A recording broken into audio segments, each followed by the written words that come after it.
Donald Trump is doing it. He's gonna annex Canada. Eh, not like the world needs Canada. What's the matter?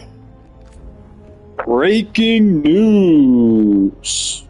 A country that nobody cares about gets annexed by Donald Dogtown's Trump. never short on nightlife, is it? It's when the streets are most alive. And when I'm likely working. It offers an escape, and it's exciting. I still don't know how anyone sleeps through the noise. Sorry, I realized I should probably be more specific. It's not that nobody cares about Canada, it's only people that are nobodies that care about Canada. My bad. Should have been more specific. But yes, Donald Trump, he will annex Canada. Let's make America great again. Personally, I'm down for it. I'm 100% down for it. Where did I leave off? It's been a couple days since I played this. Oh yeah, shit, I got my headset. I got my headset back. I can just plug that in. Hold on one sec. Let me plug my headset in. I forgot. I lost my USB, but I found it.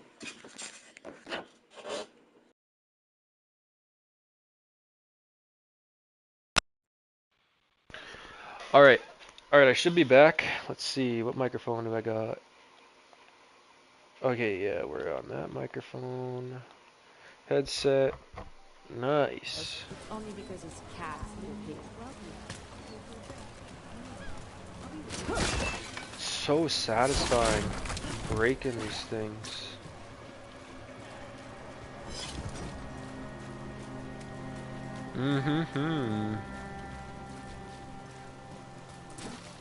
People are still getting over demons pouring from the sky.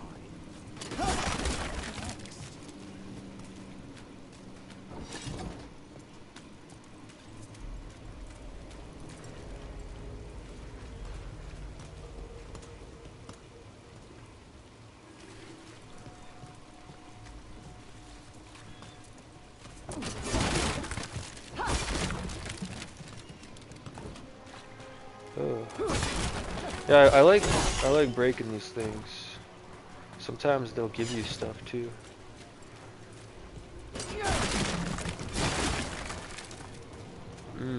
So satisfying.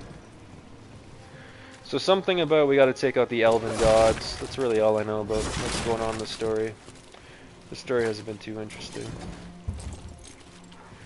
We got like 2 or 3 elven gods we gotta take out. The Alluvian's working. It's not a bad start. This started with us failing to finish the last job. Okay, it's not a bad second start. Maybe the third will be perfect.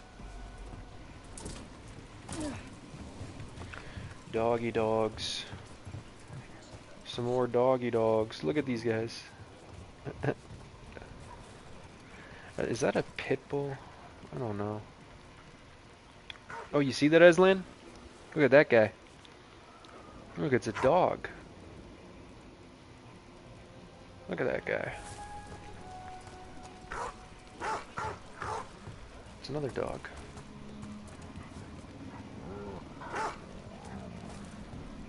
Okay.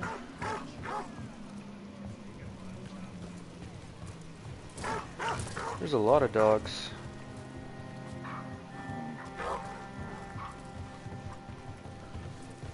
People in this area really like dogs.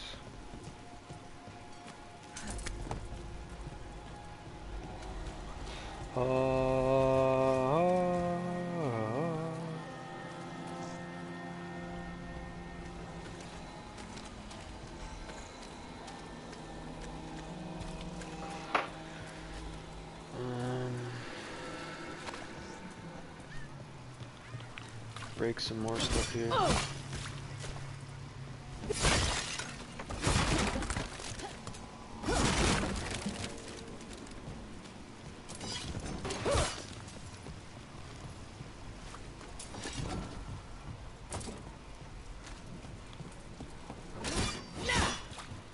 Oh, why does it always do that when you're running? You can never just slash normally. Oh, see, I just got some gold. Oh, copper pot. Give me more. Come on.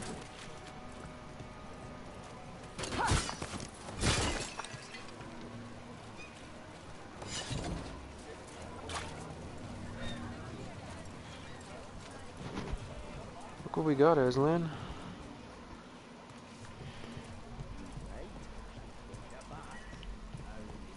Why does everyone call him the Viper? John.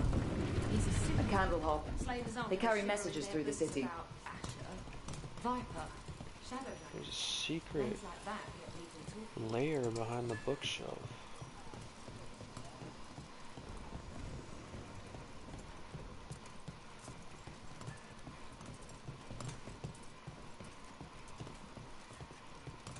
Wait a minute, let me check something. Am I able to turn the sleep mode off my PS5 so I could just like leave the stream on when I go to bed? Let me see something. Don't dim.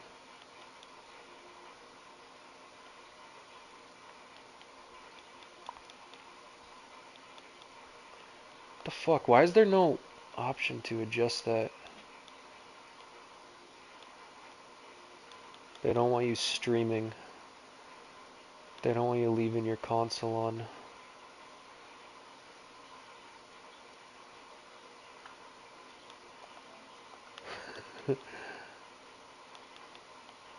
Oh yeah, power saving right here. Set time until PS5 enters rest mode.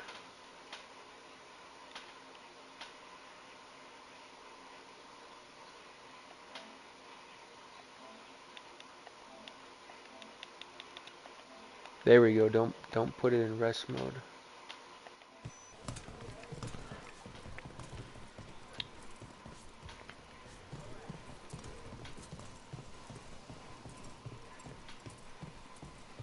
Yeah, now my PS5 I can just leave on. You had me followed. Inquired about me. I needed to be sure. The Knight Commander. Lanos is playing for the other side, so Tarquin's probably dirty too. After all the Ooh, shit what's we've this? done, I thought I'd earned some trust. I did it to protect the Shadow Dragons and the cause. Gave me some XP. Mm-hmm.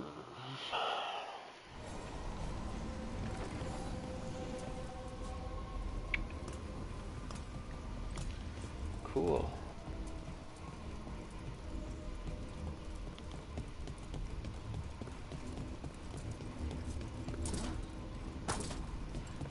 Jump off the ledge there.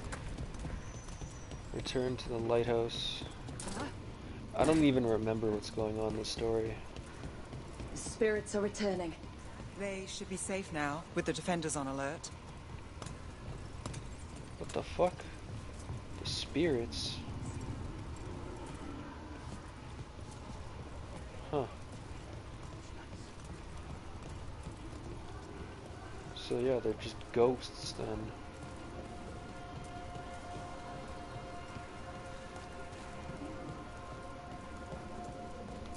Okay, let's keep going.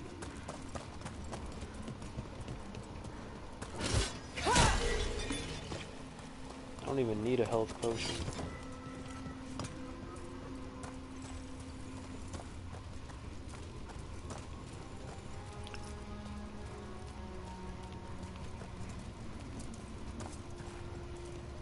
Some floating rocks in the air.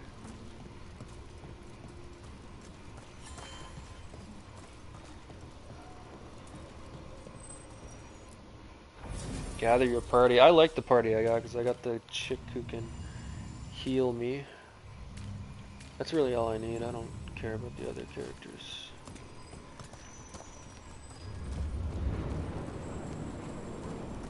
Oh. Let's go. Take me to where I need to go. We sail. Hell yeah, let's go. Let's sail. You like that, Aslan? Spooky pictures.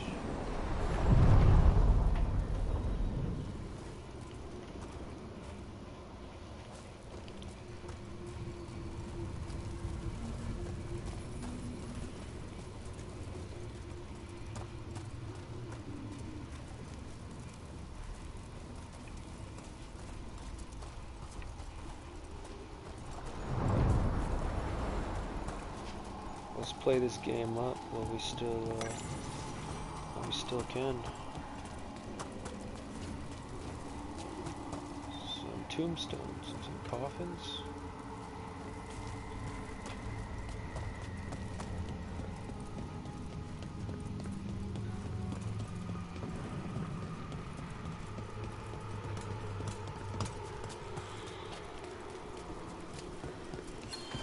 Drama. People suing me. I'm on TV talking like it's just you and me.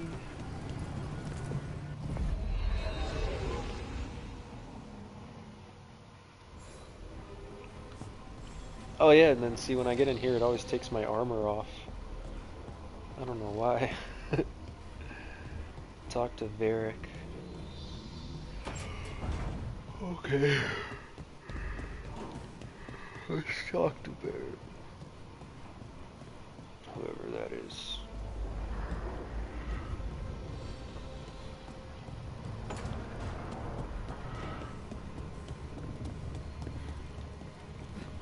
Can't break any of the pottery in here.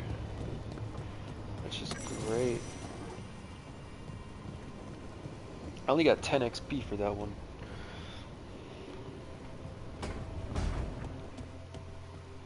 Oh yeah, this guy, the injured guy. The injured small guy. There you are. I haven't seen much of you lately. I was getting worried.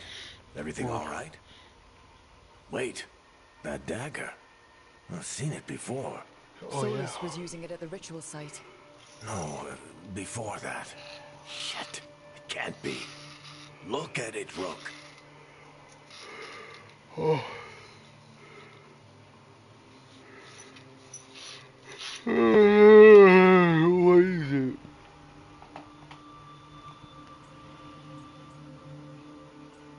Of course I'd love to get to the point. Just tell me already. That blighted chunk of lyrium is what started all this. In more ways than one. If I hadn't found it in the deep roads. You remember the story. One carved idol of red lyrium made its way to the surface and all hell broke loose. It can't be the same one, can it? Oh, look at it. It's changed, but it's the same size.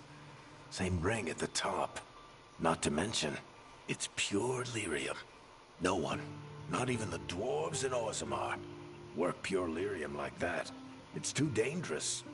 If that's true, if this dagger is the red lyrium idol from your story, how did Solus cleanse it of the blight? I have no idea. I can't believe you found it. Oh, hey, Rook. I'm not interrupting anything, am I?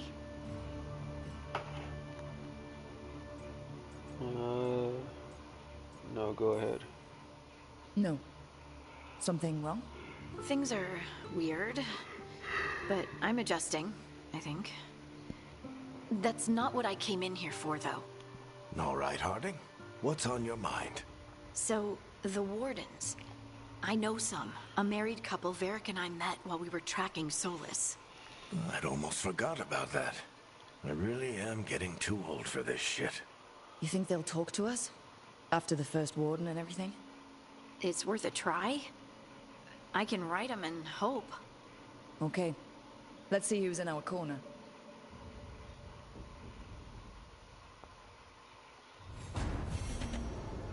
So, Scout Harding glows now? Is that a thing everyone's doing, or just her?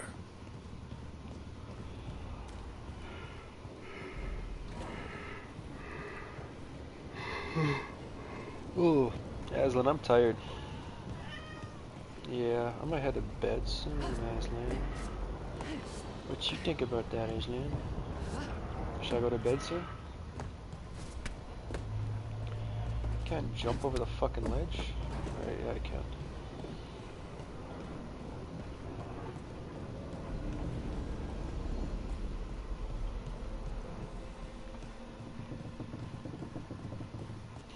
Let's go. Alluvian room. Travel to the crossroads.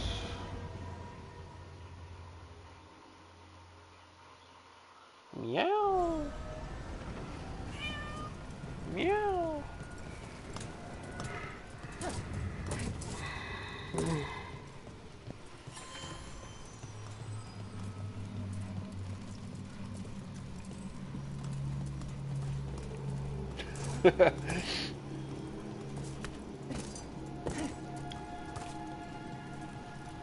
Meow, meow, meow.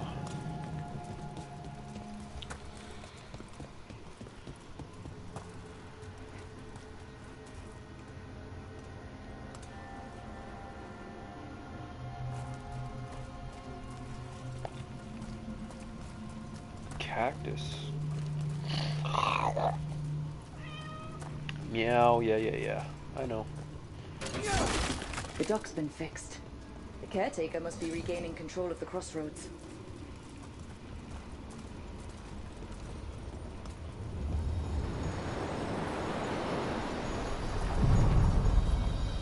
Are you one spirit who moves around, or different spirits who all look the same? As needed, dweller. Right. We sail.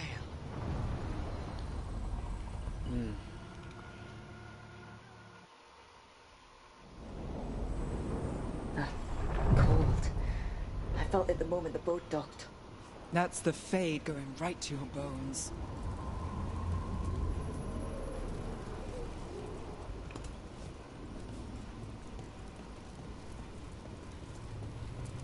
Okay, let's look around a little bit. Heights of Athens, fast travel unlocked. Secret area over here? Oh shit, I'm gonna fall off the cliff.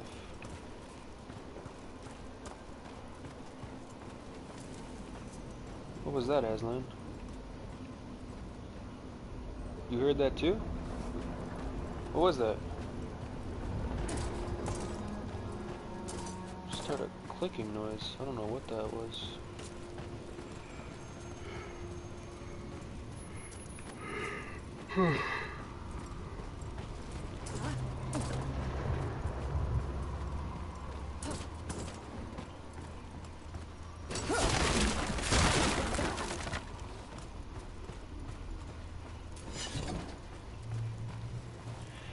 We gotta stay warm, Aslan.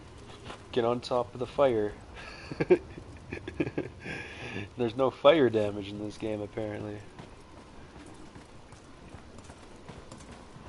Where are you watching me? Look at the game.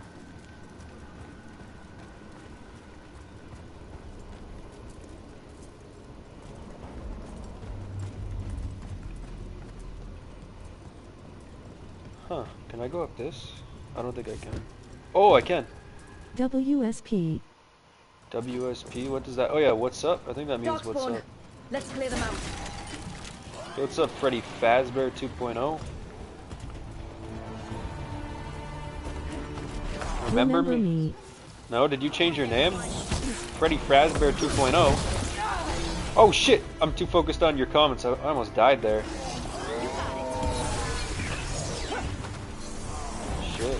Did you change your name, bro? I don't recognize you. Yay. Okay. Who are you? I'm guessing. Are you Eric Cartman or? Who are you?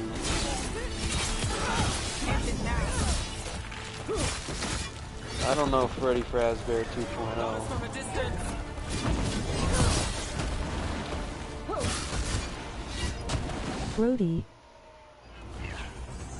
Brody. Ready to go again. I miss the rain down in Africa. Get him. Oh, get him. The dog spawner here. The blight on this island must be running wild. Then we'll just have to deal with it. Yeah, we got him. Hold on, let's go up here before we go that way. See, there's a chest up here. The guy that said say build up to me. Build up to me? Minecraft AI girlfriend. Oh, you're from the stream earlier? Yeah, what was your name? What was your previous name? I remember you. I remember you. What was your username before?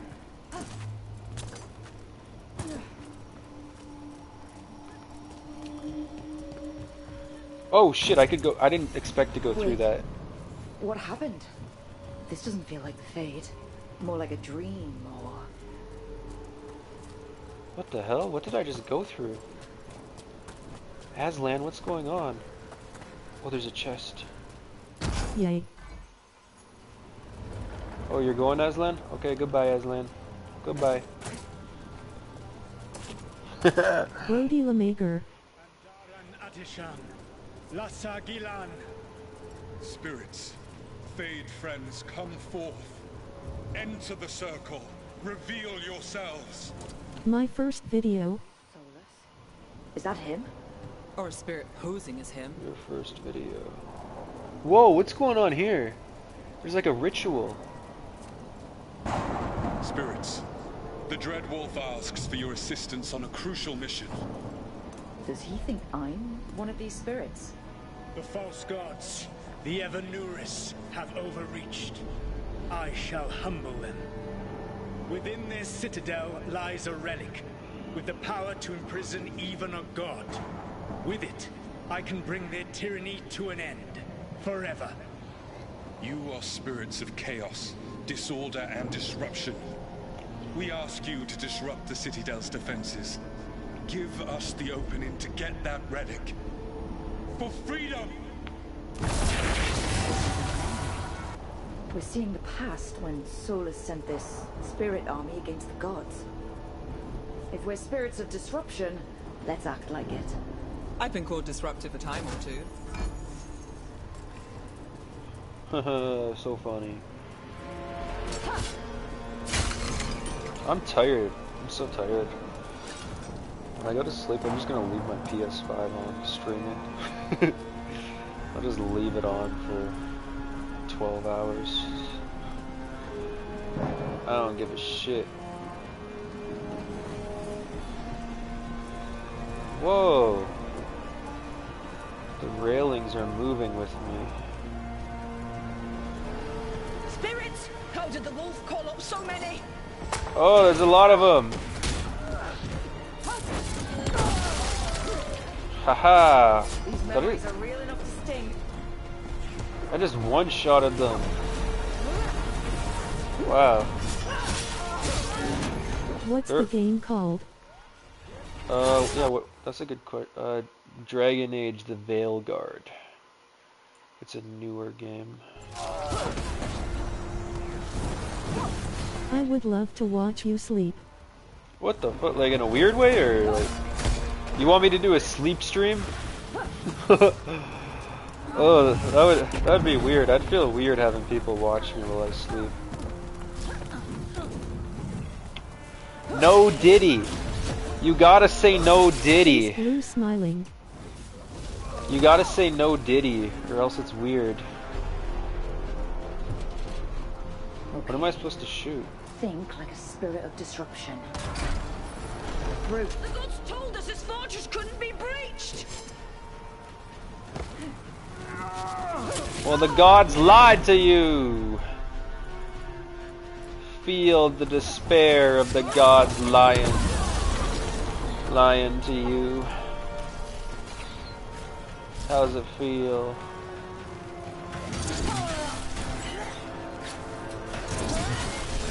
Hehe, yes.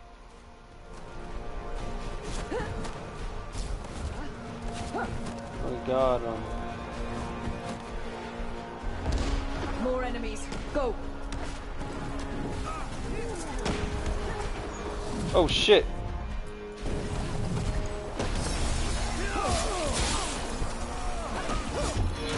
Oh. Oh. Got him.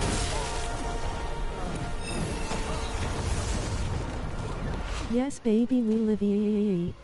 Yeah, we are live. What's up? What's up, my brothers? My brothers from another mothers.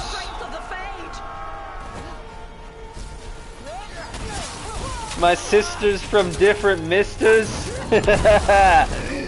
Oh, what's up?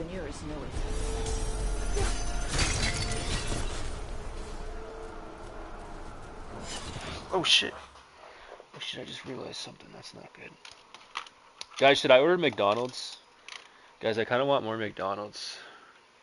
What y'all think? Or should I get like Arby's? What time is it? Oh, it's 9:10 a.m. I gotta wait like 2 hours if I want Arby's. Order me McDonald's. I'll think about it. Alright, I thought about it. I don't think I'm gonna do that. KFC. Sorry, KFC. Oh, that's really... Yeah, I should get KFC. You're right about that. That would be so good. Changed their plans. Bro, someone keeps tapping on my window. What the fuck? Is that my cat? Y'all nigga. Stop tapping on my window, motherfuckers. I'm gonna beat your ass. I'm gonna come out of my boxers and beat your ass in the snow. Stop tapping on my window.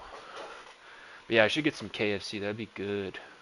Elganon may be a tyrant, but he is not a fool. It's not your cat, that's me.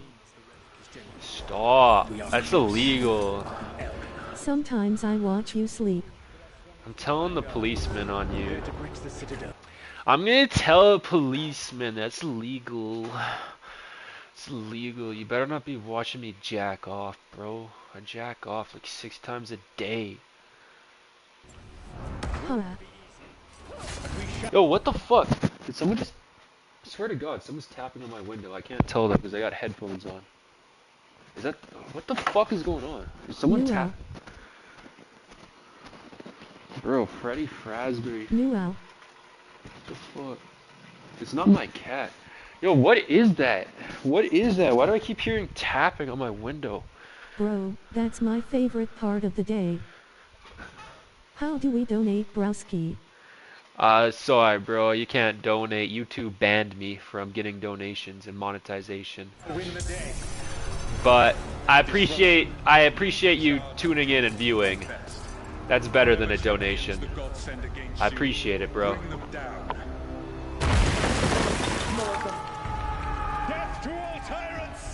Oh shit. Ah, no, he hit me. Reinforcements! We need more reinforcements! You must hold fast! Ooh! For victory!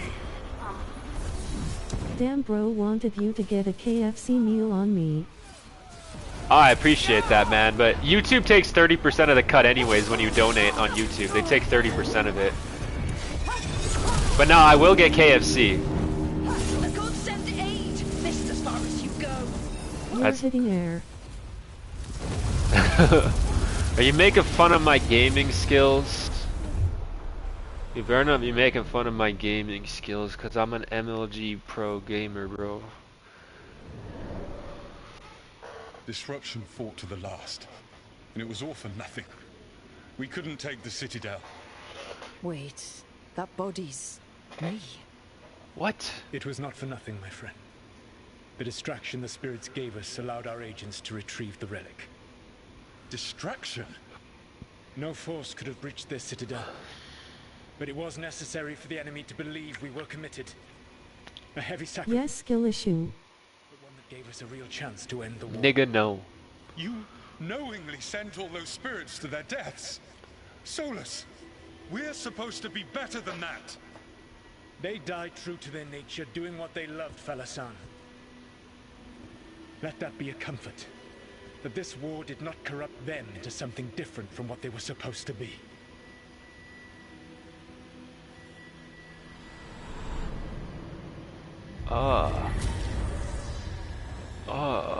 I don't even know what's going on in this story. That's all it was. By this point, Solus didn't care who he sacrificed if it meant stopping the Evanurus.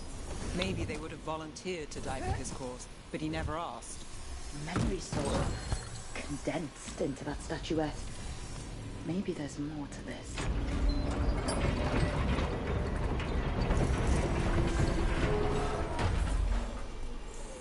A piece of the past.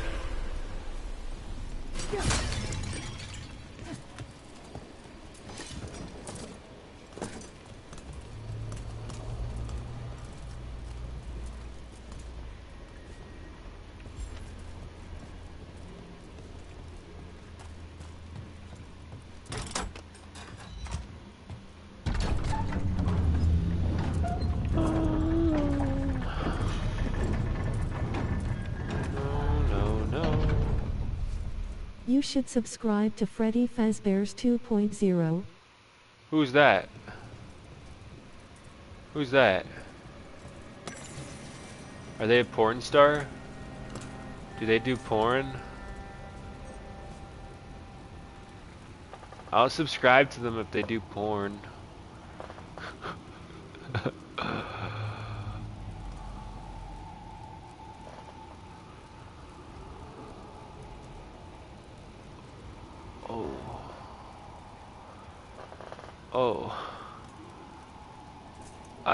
Subscribe. Like, comment, and subscribe. I liked, commented, and subscribed. Bayter is spewing the light. That must be how the gods are sending the light into the crossroads. Oh. Yes.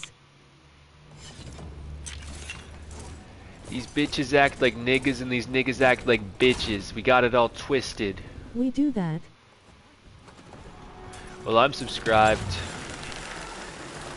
But in the wise words of Juice World, these bitches act like niggas and these niggas act like bitches. They got it all twisted. Ooh, like Call of Duty. I'm aim assisted. 530 on my wrist got him pissed.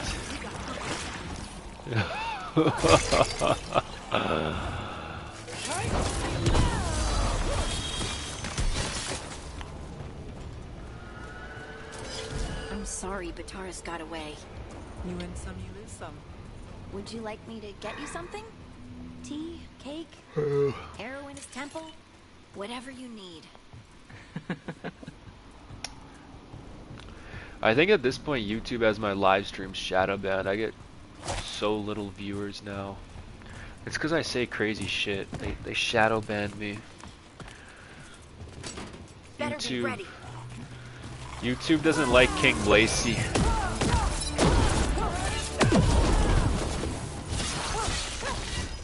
YouTube wants to ban King Blacy.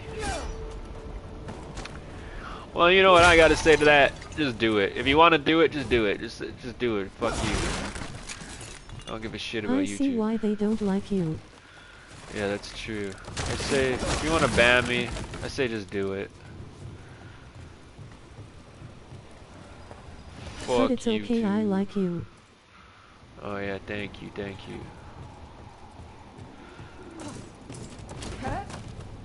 Was that a boss? Was that 2 bosses? 2 boss fights. Not too bad. Oh! He tried to hit me and I dodged him. Oh shit! Red hot sauce. I put that shit on everything. Time to finish this. Ah! That looked like it hurt.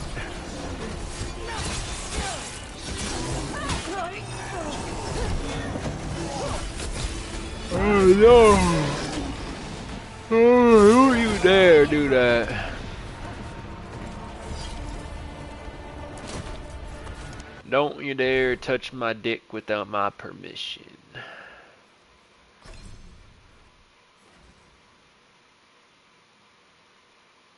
Ooh.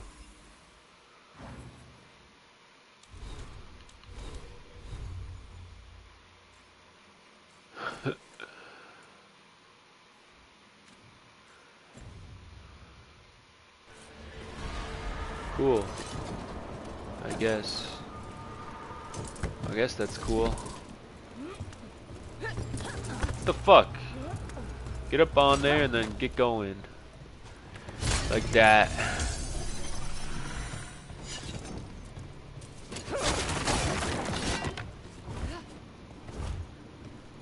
AIDS or rabies, which is more preferable?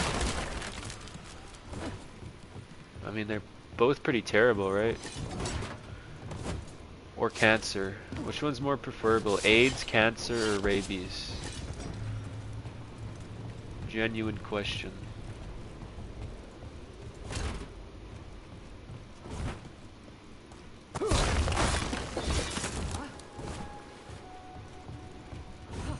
I'm sleepy. I'm tired.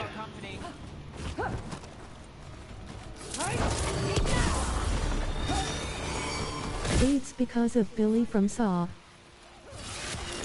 I don't remember Billy from Saw. I haven't seen the Saw movies in a long time. You know Eazy-E had AIDS though. Eazy-E died from AIDS. Doesn't look like it was a very fun time for Eazy-E.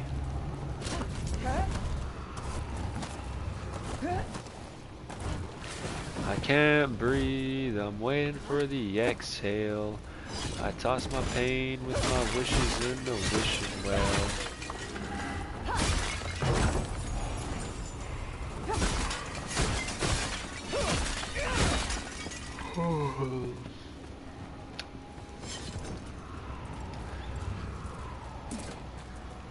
Bang.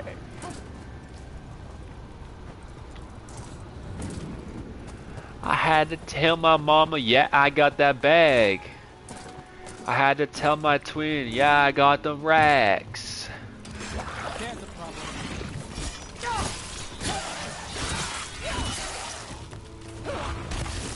That's one for us.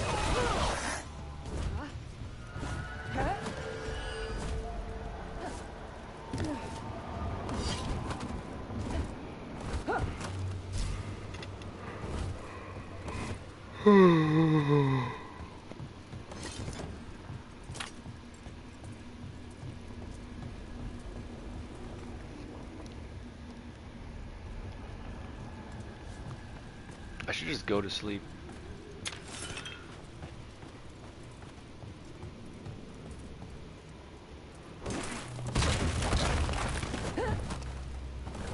It's so nice watching you sleep. No, it's not. Bro, I'm black. You can't even see me in the dark. Yes, you should go to sleep. Be real with yourself. You can't even see me in the dark. I'm invisible to the naked eye. Because I'm naked.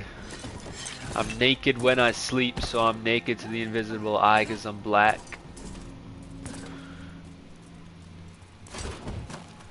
I'm as black as they come. And trust me, I like to come.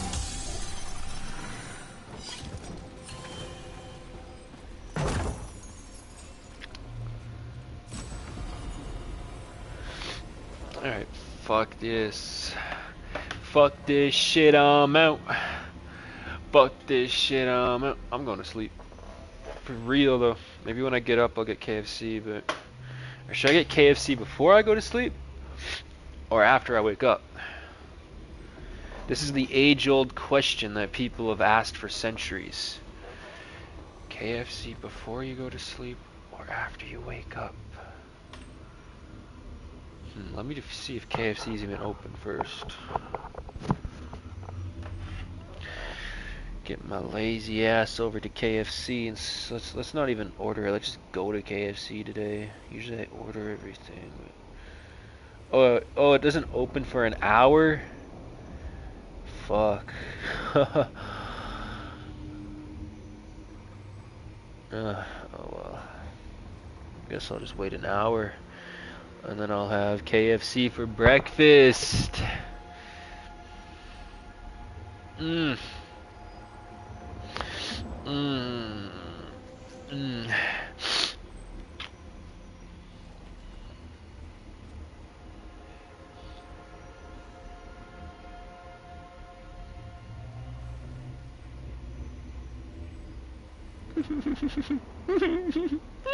KFC for breakfast, mon niggas. Alright.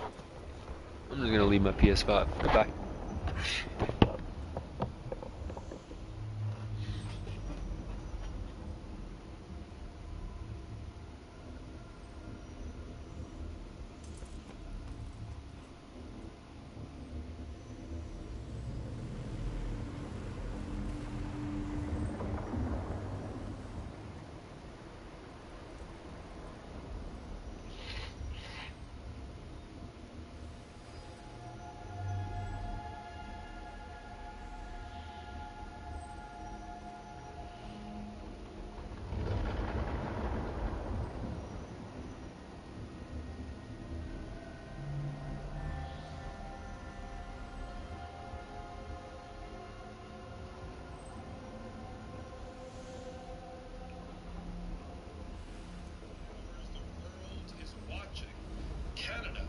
take on the United States in the tariff war and use brinksmanship to try to achieve a positive outcome. The question for the world is, does that method of taking the U.S. to the mat and fighting with it, is that more effective with Donald Trump than, let's say, a Mexico Claudia Sheinbaum method of being more quiet in her diplomacy? Does being quiet and trying to hope Donald Trump doesn't go after you, does that work? That's how the world is currently reacting. But Canada is the tip of the spear right now, led by its incoming Prime Minister, Mark Carney, a former banker, major banker for the Bank of England, Bank of Canada, and Doug Ford, the largest province, Ontario, produces a lot of the electricity that's needed for the U.S. economy. I'm Michael Popak. You're on the Midas Touch Network and Legal AF. Let's put on our financial markets, politics, and law intersection and talk about how the world is observing Canada right now. We just watched the #1 hot button, apparently, for Donald Trump is Canada trying to use electricity in a way to leverage their negotiations. When Donald Trump announced an aluminum and steel tariff of 25%, Doug Ford in Ontario announced that he was going to do a 25% tax or tariff on electricity going to New York, Michigan, and Minnesota. Donald Trump then said, we'll double our aluminum and steel tariff to 50%. At that time, the incoming Canadian Prime Minister, Mark Carney, said, the United States is a country we can't trust. When the BBC asked Mark Carney, in particular, do you think if the UK just stays quiet, they'll be... Listen to this question. Do you think if the UK just stays quiet, we'll avoid the ire of Donald Trump and the trade war? To which Mark Carney said, yeah, good luck with that. There's also a respect aspect to this. Canada, now led by Mark Carney and previously by Trudeau, demand, appropriately, the respect of this president. And they've been disrespected. It's sort of a weird, what we're watching here. Donald Trump, who is a judged misogynist and sex abuser, but always has a strange relationship with women in power. See Nancy Pelosi, and now see Claudia Sheinbaum. For the Claudia Sheinbaums of the world, he has this begrudging respect, and he works better behind the scenes in diplomacy, and that's why Mexico has, done a little bit of a give and take and diplomatic dance, but mainly behind closed doors. Canada's had no choice. They went down on bended knee and tried to negotiate in January and February, or even, in January and February with the new Trump administration, and they've been thoroughly embarrassed ever since. I mean, Donald Trump to this day still calls the Prime Minister of Canada still calls him Governor Trudeau, and says that Canada is the 51st state. He doesn't do that with Mexico. And so the rest of the world is watching. So not by choice, but because this is the hand they've been dealt, Canada has to be more aggressive. Forget Canada nice. It's time, as they've learned, to try Canada aggressive. Canada, we don't blink. And so far, it's working. Melanie Joy, who is the trade representative or trade minister for Canada, said that the rest of the world is going to have to follow, effectively going to have to follow Canada's lead. Because if they think they're just going to be quiet and be ignored, that's not going to happen. It's Canada first, it's the rest of the world next, and the rest of the world leaders are watching. The steel and aluminum tariffs thing, especially, is troubling, because there's a lot of steel manufacturing going on in Southeast Asia and in Asia. And so they're watching Canada right now. Again, Canada, the poster child about they're all saying, will this work? Does this work? As Canada goes out on a limb to try to protect its sovereignty, its economy, its national security. But I'll tell you one thing, Doug Ford got Trump's attention along with the incoming Mark Carney, because that's why I think it's working, is that the Commerce Secretary, Howard Lutnick, is on his way to a meeting on Thursday in Ontario with Doug Ford. And we'll have to see what happens there.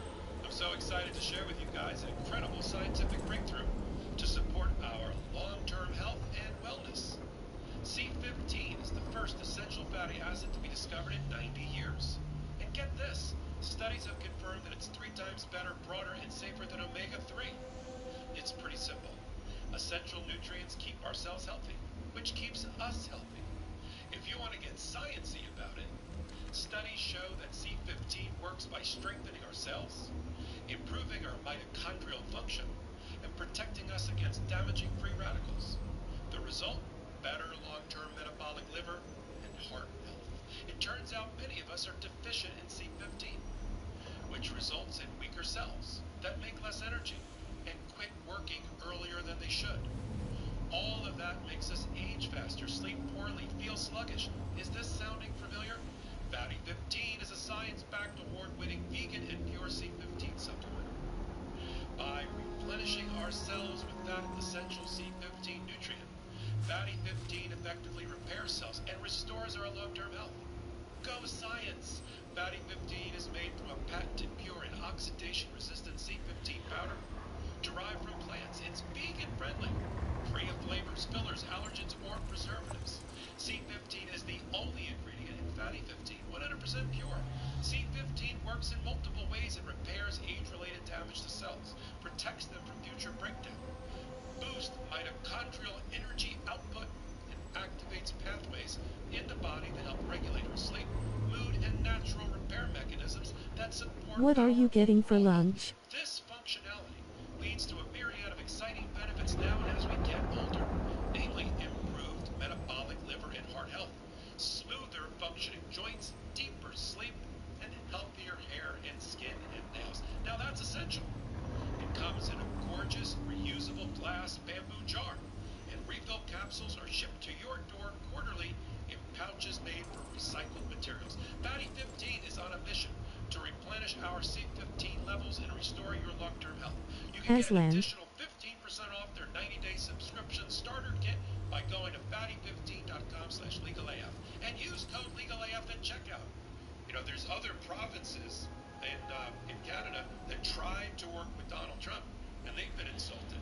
And there's a little bit of a lack of. It's interesting. Asland. We wouldn't properly allow a state to tariff or tax individually another country, but in Canada, apparently, other provinces have self-autonomy, and they can do their own without coordination with the central government. And that's one of the many differences between Canadian form of government and our form of government. So, you know, we're seeing other leaders like Doug Asland is the goat. step forward. And we'll continue I'm to do getting the reporting. 2-piece black balls for lunch with a side of big black dick. There's two different models that we're observing about how to deal with the bully of Donald Trump Well, and his now. erratic economic policy that is making the world not hum, but spin potentially out of control, negatively impacting Anyone reading this is a sexual offender. less than 60 days Jail of time. administration. You have the Mexico model, but I think the Mexico model, to be fair, it's not one size fit all, and I think it's working because of the unique personal and leadership qualities of Claudia Sheinbaum and how that intersects with Donald Trump in particular, given his history with women and strong women. So I think that works in Mexico. I'm not sure if that works in Canada. In Canada, you know, got dragged into a fight, and now we're going to have to brass knuckle their way out. And they're trying that method of being a little bit more hostile with their approach publicly. It seems to be working for now, because Donald Trump is moving back from the brink and sending trade representatives and commerce secretaries to go into Canada for their meetings, which I think is a very positive sign. And the rest of the world is trying to figure out what works for them. I'll tell you what doesn't work. I agree with Mark Marty and his BBC interview, which is if we just lay low, maybe he'll go away.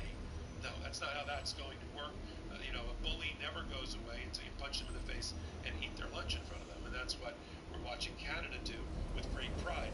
They will obtain respect from Donald Trump one way or the other, and continue to be one of the most important trading partners. That's the thing that gets lost in the story. One of the most important trading partners that we have is with Canada, import and export. We cannot run our GDP, our gross domestic product, our manufacturing capacity, our plants is in part powered by many of the things that come out of Canada. We can't make our goods without Canada. We need their steel. We need their rare earth minerals and metals. We We need their electricity. Next McDonald's order, 1 MC spicy burger, 2 McDoubles, 6-piece nuggies, 1 large fry, coffee and a strawberry milkshake. But it needs power, and it needs resources, and it needs components that we get from Canada. And so Donald Trump talks with a lot of false bravado, but the reality is we are desperate in our need for things that Mexico and Canada provide. That's why we're going to get that free trade agreement really, really quickly. That is the other thing you keep an eye on.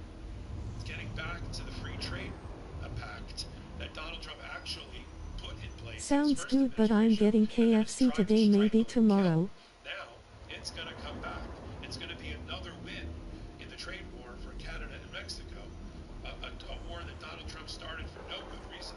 Not helping That strawberry smoothie was so good yesterday, MHMM. It's not helping people in their wallets and their pocketbooks. And yet he continues. And we'll continue to follow it right here on the Midas Touch Network and on Legal AF. Follow me, Michael Popak. Look, Wednesdays fire. and Saturdays at 8 p.m. Eastern Time on the Midas Touch Legal AF podcast. We sit at that intersection of law, politics, and global economy so that you don't have to. Wednesdays I do the show with Karen Freeman and Nick Below. Saturdays with Ben Mysalis. And then I do hot takes like this about every hour right here on the Midas Touch Network. So until my next reporting, I'm Michael Popak. In collaboration with the Midas Touch Network, we just launched the Legal AF YouTube channel. Help us build this pro-democracy channel where I'll be curating the top stories, the intersection of law and politics. Go to YouTube now and free subscribe at Legal AF MTN. That's at Legal AF MTN.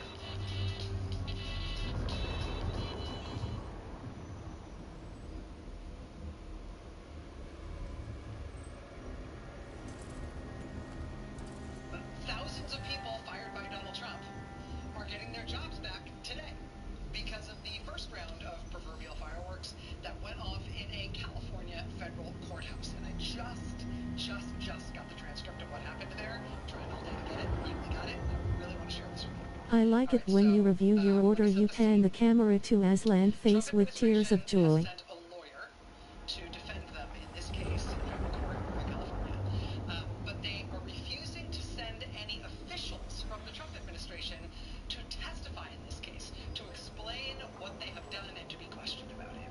Aslan is too noisy. The basis of this case is that the Trump White House, the Office of Personnel Management in the Trump White House, told federal agencies last month Now. to fire tens of thousands of people who work for the government, potentially hundreds of thousands of people. And then after the Trump White House, the Office of Personnel Management, told the agencies to fire all those people, then all those people got fired. And it really does not seem like that was legal. It has never seemed like that was legal, that the White House would have the authority to make those kinds of mass firings. But again, they won't send anybody to testify about what exactly they did.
injunction that tells them to rehire them. You will not bring the people in here to be cross-examined. You are afraid to do so because you know cross-examination would reveal the truth. Trump administration lawyer tries to interject. Respectfully, the judge continues. This is the U.S. District Court. Whenever you submit declarations, those people should be submitted to cross-examination, just like the plaintiff side should be. And we get at the truth of whether your story is actually true. I tend to doubt it. I tend to doubt that you are telling me the truth whenever we hear all the evidence eventually. Why can't you bring your people in to be cross-examined or to be deposed at their convenience? I said 2 hours for Mr. Ezel. Mr. Ezel is the acting head of OPM. I said 2 hours for Mr. Ezel, a deposition at his convenience. And you withdrew his declaration rather than do that? Come on, that's a sham. The judge says, quote, go ahead. It upsets me. I want you to know that. I have been practicing or serving in this court for over 50 years, and I know how we get at the truth. And you're not helping me get at the truth. You're giving me press releases, sham documents. All right, he says, quote, I'm getting mad at you. And I shouldn't. The judge then decided in this hearing today that he wasn't going to wait to give a written ruling. He decided, you know what, I've heard enough. He decided he was going to rule from the bench today. T-O-D-A-Y, today. So he started with this. The judge, quote, on February 13th, 2025, a briefing paper from Human Resources Management at the Forest Service says this, quote, all, that's spelled A-L-L, all federal agencies, including the Department of Agriculture, were notified on February 12th by the Office of Personnel Management to terminate all employees who have not completed their probationary or trial period. That then led to the termination of a lot of people, the judge says. But one in particular I will give as an example. Leandra Bailey was a physical science information specialist in Albuquerque. In September of last year, she'd received a performance review in which she was, quote, fully successful in every category, not just some, but every category. On February 13th, she was terminated using the OPM template letter. Because in addition to directing these terminations, OPM gave a proposed letter, and the letter said, I'm reading from it, Memorandum for Leandra Bailey, February 13th, from the Director of Human Source Management at the U.S. Forest Service. This is just one sentence, quote, the agency finds, based on your performance, that you have not demonstrated that your further employment at the agency would be in the public interest, close quote. And then the judge says, this, despite the fact that her most recent review was fully successful in every category. The judge says, now, how could it be, you might ask, that the agency could find that based on her performance when her performance had been stellar? The reason OPM wanted to put this based on performance was, at least in part, in my judgment, a gimmick. Because the law always allows you to fire somebody for performance. And the judge says this. Now, what I'm about to say is not the legal basis for what I'm going to order today, but I just want to say it. He says, quote, it is a sad day when our government would fire some good employee and say it was based on performance when they know good and well that's a lie. Excellent in all, fully, what was the phrase? I don't want to misstate it. Quote, fully successful in every category, yet they terminate her based on her performance. That should not have been done in our country. It was a sham in order to avoid statutory requirements. It also happens to be that whenever you fire somebody based on performance, then they can't get unemployment insurance. So that makes it even worse, doesn't it? And then it makes it even worse because the next employer is going to say, well, have you ever been terminated based on performance? They're going to have to say yes to thousands of people. It is illustrative of the manipulation that was going on by OPM to try to orchestrate this government-wide termination of probationary employees. Quote, the court finds that OPM did direct all the agencies to terminate probationary employees. The court rejects the government's attempt to use these press releases and to read between the lines to say that the agency heads made their own decision with no direction from OPM. The relief that's going to be granted is as follows. First, the temporary restraining order will be extended. The VA shall immediately offer reinstatement to any and all probationary employees terminated on or about February 13th or 14th. This order finds that all such terminations were directed by defendant OPM and were unlawful because OPM had no authority to do so. Further, the VA shall cease any and all use of the template termination notice provided by OPM. and shall immediately advise all probationary employees terminated February 13th and 14th that the notice and termination have been found to be unlawful by the U.S. District Court for the Northern District of California. The VA shall cease any termination of probationary employees at the direction of OPM. To repeat, this order holds that OPM has no authority whatsoever to direct, order, or require in any way that any agency fire any employee. Now, given the arguments and the facts in this case, namely that defendants have attempted to recast these directives as mere guidance, my order today, quote, further prohibits defendants from giving guidance as to whether any employee should be terminated. Any termination of agencies' employees must be made by the agencies themselves, if made at all, and they must be made in conformity with the Civil Service Reform Act and the Reduction in Force Act and any other constitutional or statutory legal requirement. He says, quote, in 7 calendar days, relief defendant, VA, the VA shall submit a list of all probationary employees terminated on or about February 13th and 14th with an explanation as to each of what has been done to comply with this order. Then the judge says this. Now, this order so far has only mentioned the VA, Veterans Administration.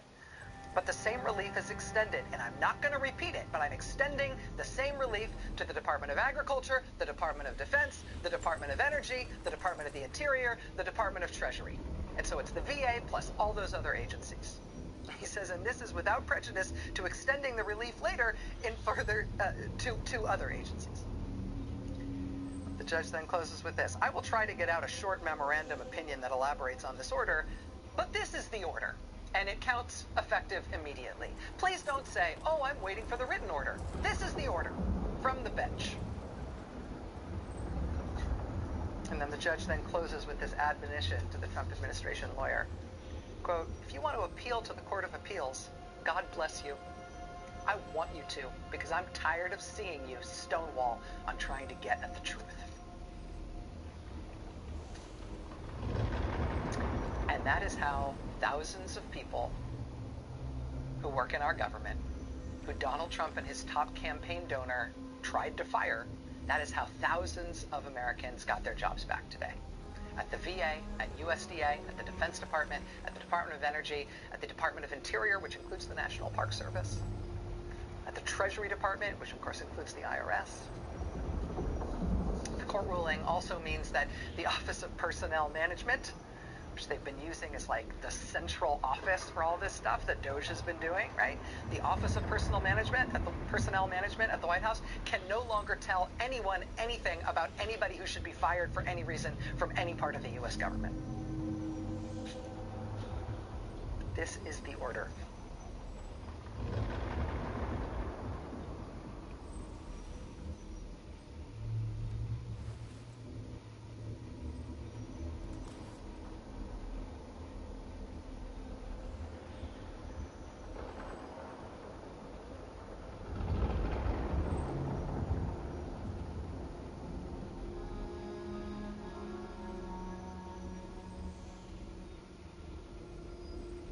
Financial markets today roiled by Donald Trump and the chaos he has unleashed on the American economy.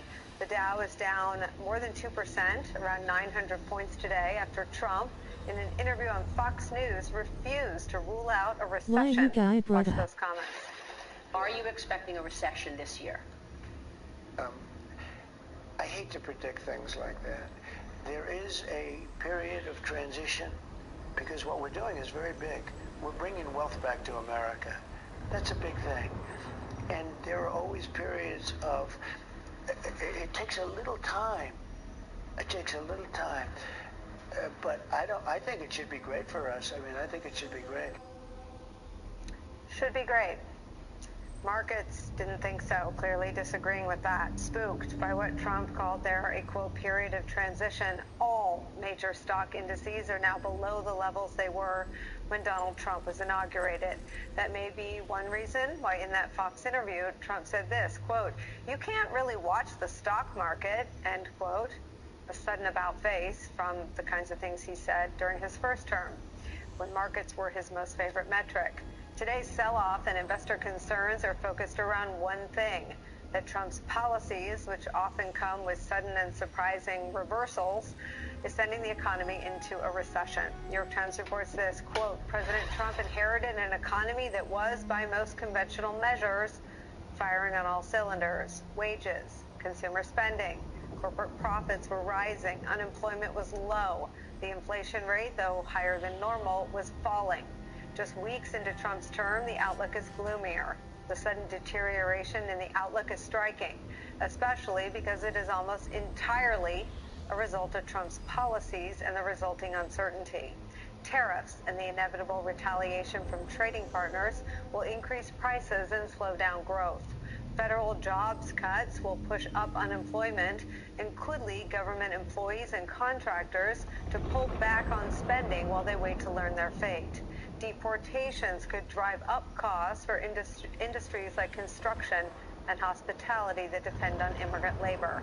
A Trump-induced sell-off in the financial markets amid fears that Trump policies will cause a recession is where we start today with some of our favorite reporters and friends.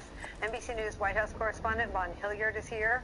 Also joining us, MSNBC columnist, author of the newsletter To the Contrary, Charlie Sykes is here, and chief political columnist, host of the In Politic podcast for Puck, MSNBC national affairs analyst John Heilman is here. Vaughn Hilliard, what is he doing? I think it's a good question because the strategy is not exactly clear, other than President Trump and his cabinet over the weekend suggesting that there are going to be long-term gains. Of course, what are the objectives and the gains that they are seeking is difficult to exactly explain to the American public at large. And I think Kevin Hassett, his chief economic advisor yesterday, was pressed on the reasoning of some specific tariffs, and he equated the reciprocal tariffs that they plan on enacting in the weeks ahead against various countries, including allies, as being part of a trade war. But when asked about the border or about the Mexico and Canadian tariffs that the administration has implemented, he suggested they were not being implemented because of trade practices, but because of border enforcement. And so that is where you hear Howard Lutnick, the Commerce Secretary, just yesterday on Meet the Press, suggest defiantly that the U.S. was not heading toward a recession. But then hours later, you have President Trump aboard Air Force One not go as far as to be able to guarantee that, suggesting that there could be very well disturbances to the greater economy on the way. And that is where a great many promises were made by the then candidate Trump on the campaign trail in 2023 and 2024. And yet, what would the ultimate consequences of it be in 2025? And how would an administration respond to those consequences? That is a question that is before us today. One other note, though, Nicole, I think that it is important because we haven't heard from the president today responding to today's dramatic stock market drop-off.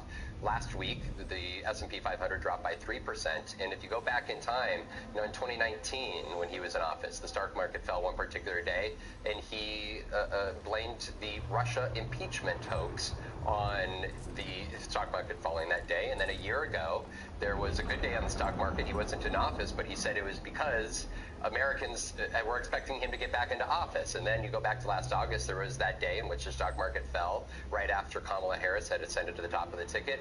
And he and his campaign went out and called it the Kamala crash. Of course, that was a one-day event, and that was not what would play out in the weeks that followed. But here we are in March of 2025, and we have heard very little from the White House in terms of how or whether they are going to seek to correct course on this, or whether the stock market's reaction to the economic decisions being made by this White House are essentially going to be short-term consequences, and they're going to continue to articulate a message that there will be long-term gains. Steve Mnuchin seemed to have a coalition with Mr.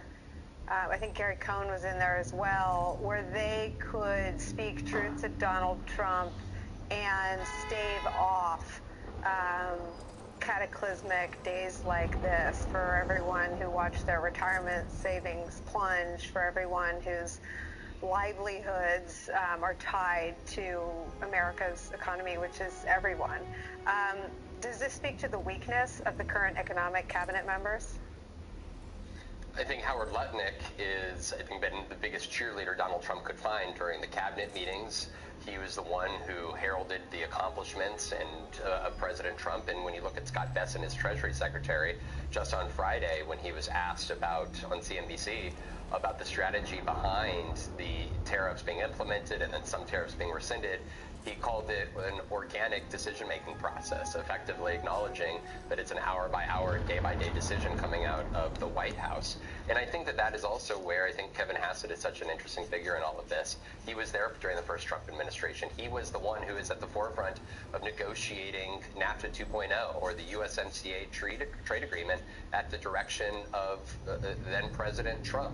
Fast forward 6 years later, it's Trump, now president again, who is seeking to have Kevin Hassett, the man who negotiated USMCA, go out and explain how the United States is getting ripped off by Mexico and Canada under the very trade agreement that he and Kevin Hassett negotiated 6 years ago. That is where it's very difficult to try to explain exactly what the goals are and the objectives are, because the individuals around him are going out onto TV, yet have struggled in a way that is starkly different than even 6-7 years ago during the first trade war, to explain what the priorities and the mission is of the tariffs that they are placing on these American companies from bringing in these imports. I guess what I'm trying to understand is there anyone in the cabinet who previously or prior to January 20th advocated any of the policies they're now on TV shows defending? I mean, Scott Bessent, the Treasury Secretary, said that there would be a much more tactical, precision-type tariff policy that would be implemented by this White House. And he was somebody that was never a fan of tariffs, yet President Trump selected him to be his Treasury Secretary. And we have seen everything but a precision, tactical approach to tariffs. And we have seen him in response go out and defend the across-the-board sweeping tariffs that the president has directed him to enact. Charlie Sykes, I think what Vaughn is saying is no, but weak weenies wreck economies, and the weak weenies that make up the economic advisors to Donald Trump have never on public record advocated for any of the economic policies that have been ushered in over the last 5 weeks. Your thoughts? Why is bro AFK? Well, this has been Donald Trump's obsession for decades now, right? Using tariffs to punish our trading partners, and he's unburdened by advisors who will tell him no. And so what you're seeing playing out is the world going, okay, we thought you had some clue of what you're doing, but this is disastrous. And, you know, this goes back to one of Donald Trump's obsessions back in the 1970s and the 1980s. And in the past, there have been people around him who were able to say, no, don't do this. This is not this, you know, to pick a trade war. Nobody wins trade wars. But this is Trump unshackled, doing exactly what his edict tells him. And I think you're seeing the consequences of it, that in fact he is serious. And it is interesting to see how they will respond to the markets, because I think that the markets have been generally supportive of some of the things that he's been talking about, but certainly not this. And now there's this recognition that he's going to go ahead despite the economic consequences of imposing these tariffs. Heilman, your thoughts today? Well, first of all, Nicole, thank you for starting off by talking about weak weenies, something I've been thinking about cabinet, not something I really thought I'd ever have to contemplate. I've got so much more where that came from. I mean, weak weenies wreck economies. Weak weenies also wreck NATO and aid Putin. But I don't want to get ahead of myself. Sure. Sure. I mean, it actually plays into my favorite thing, which is alliteration. It's the weak weenies, and this is the week. Last week was the week that Wall Street woke up. Big Mac. A lot of alliteration from anxious analysts placed in powerful posts. Here's what I think. MC Chicken I think that what Jr. Charlie said is, I think what Charlie said is really important. I think, you know, this is just of a piece with everything else we're seeing. Trump is being MC Trump Double. now, and Trump. I would actually say, I agree with Charlie 100% that this is Trump unbound. This is what he wants to do. No one's going to stop him. No one's going to hold him back. The guardrails are gone. You can't blame Scott Bessent. Scott Bessent's a serious person. You know, Peter Navarro, who's not in the cabinet but is obviously he's not really even an economist, but is also someone who's been important in Trump's thinking about economics. He's been someone who's advocated trade wars in the past and blanket protectionism. But I agree with you that there's not a long record of people in the Economic Council, if you want to call it that, of Trump, who've advocated blanket across the board, on again, off again. We don't know what's going on. Tariffs, no one thinks that's a good idea. But here's the reality is that Trump has been with Oreos and caramel syrup. and a protectionist his entire life. He has, as a businessman, throughout his whole career, this is the stuff he has said. He said it back in the 1980s. He said it in the 1990s. He said it in the 2000s. He thinks that somehow there is that going back to an older version of the economy that doesn't exist anymore. He wants to basically roll back globalization and try to turn America into a purely domestic market where we make stuff for Americans. Americans consume that stuff, and that is a better version of the economy than the version where the entire world is knitted into this kind of inextricable web that we're in now, where free trade over time has shown itself to be the best way forward for global prosperity and for American prosperity. Trump does not believe that. He wants to, as I said, go back to that other version. And I think it's not just his id. I think that, you might call him a pea brain, but that is a thing that he has been mentally committed to for a long time. It's not surprising.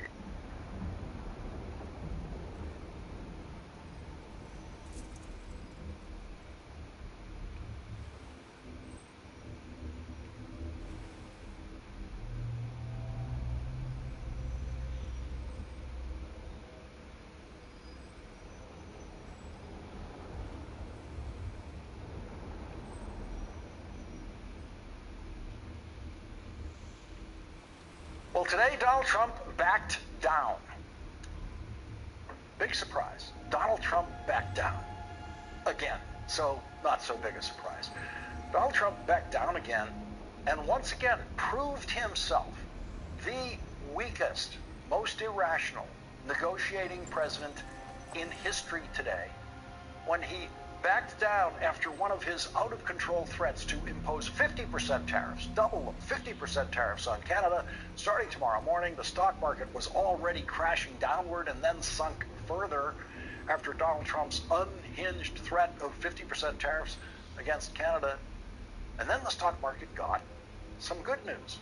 Ukraine agreed to the terms of a possible ceasefire, which we'll discuss later in this hour. And Ontario's Premier, Doug Ford, decided to suspend the 25% tariff he imposed on electricity that Ontario sells to the northern border states of Minnesota, Michigan, and New York, saying the temperature needs to come down.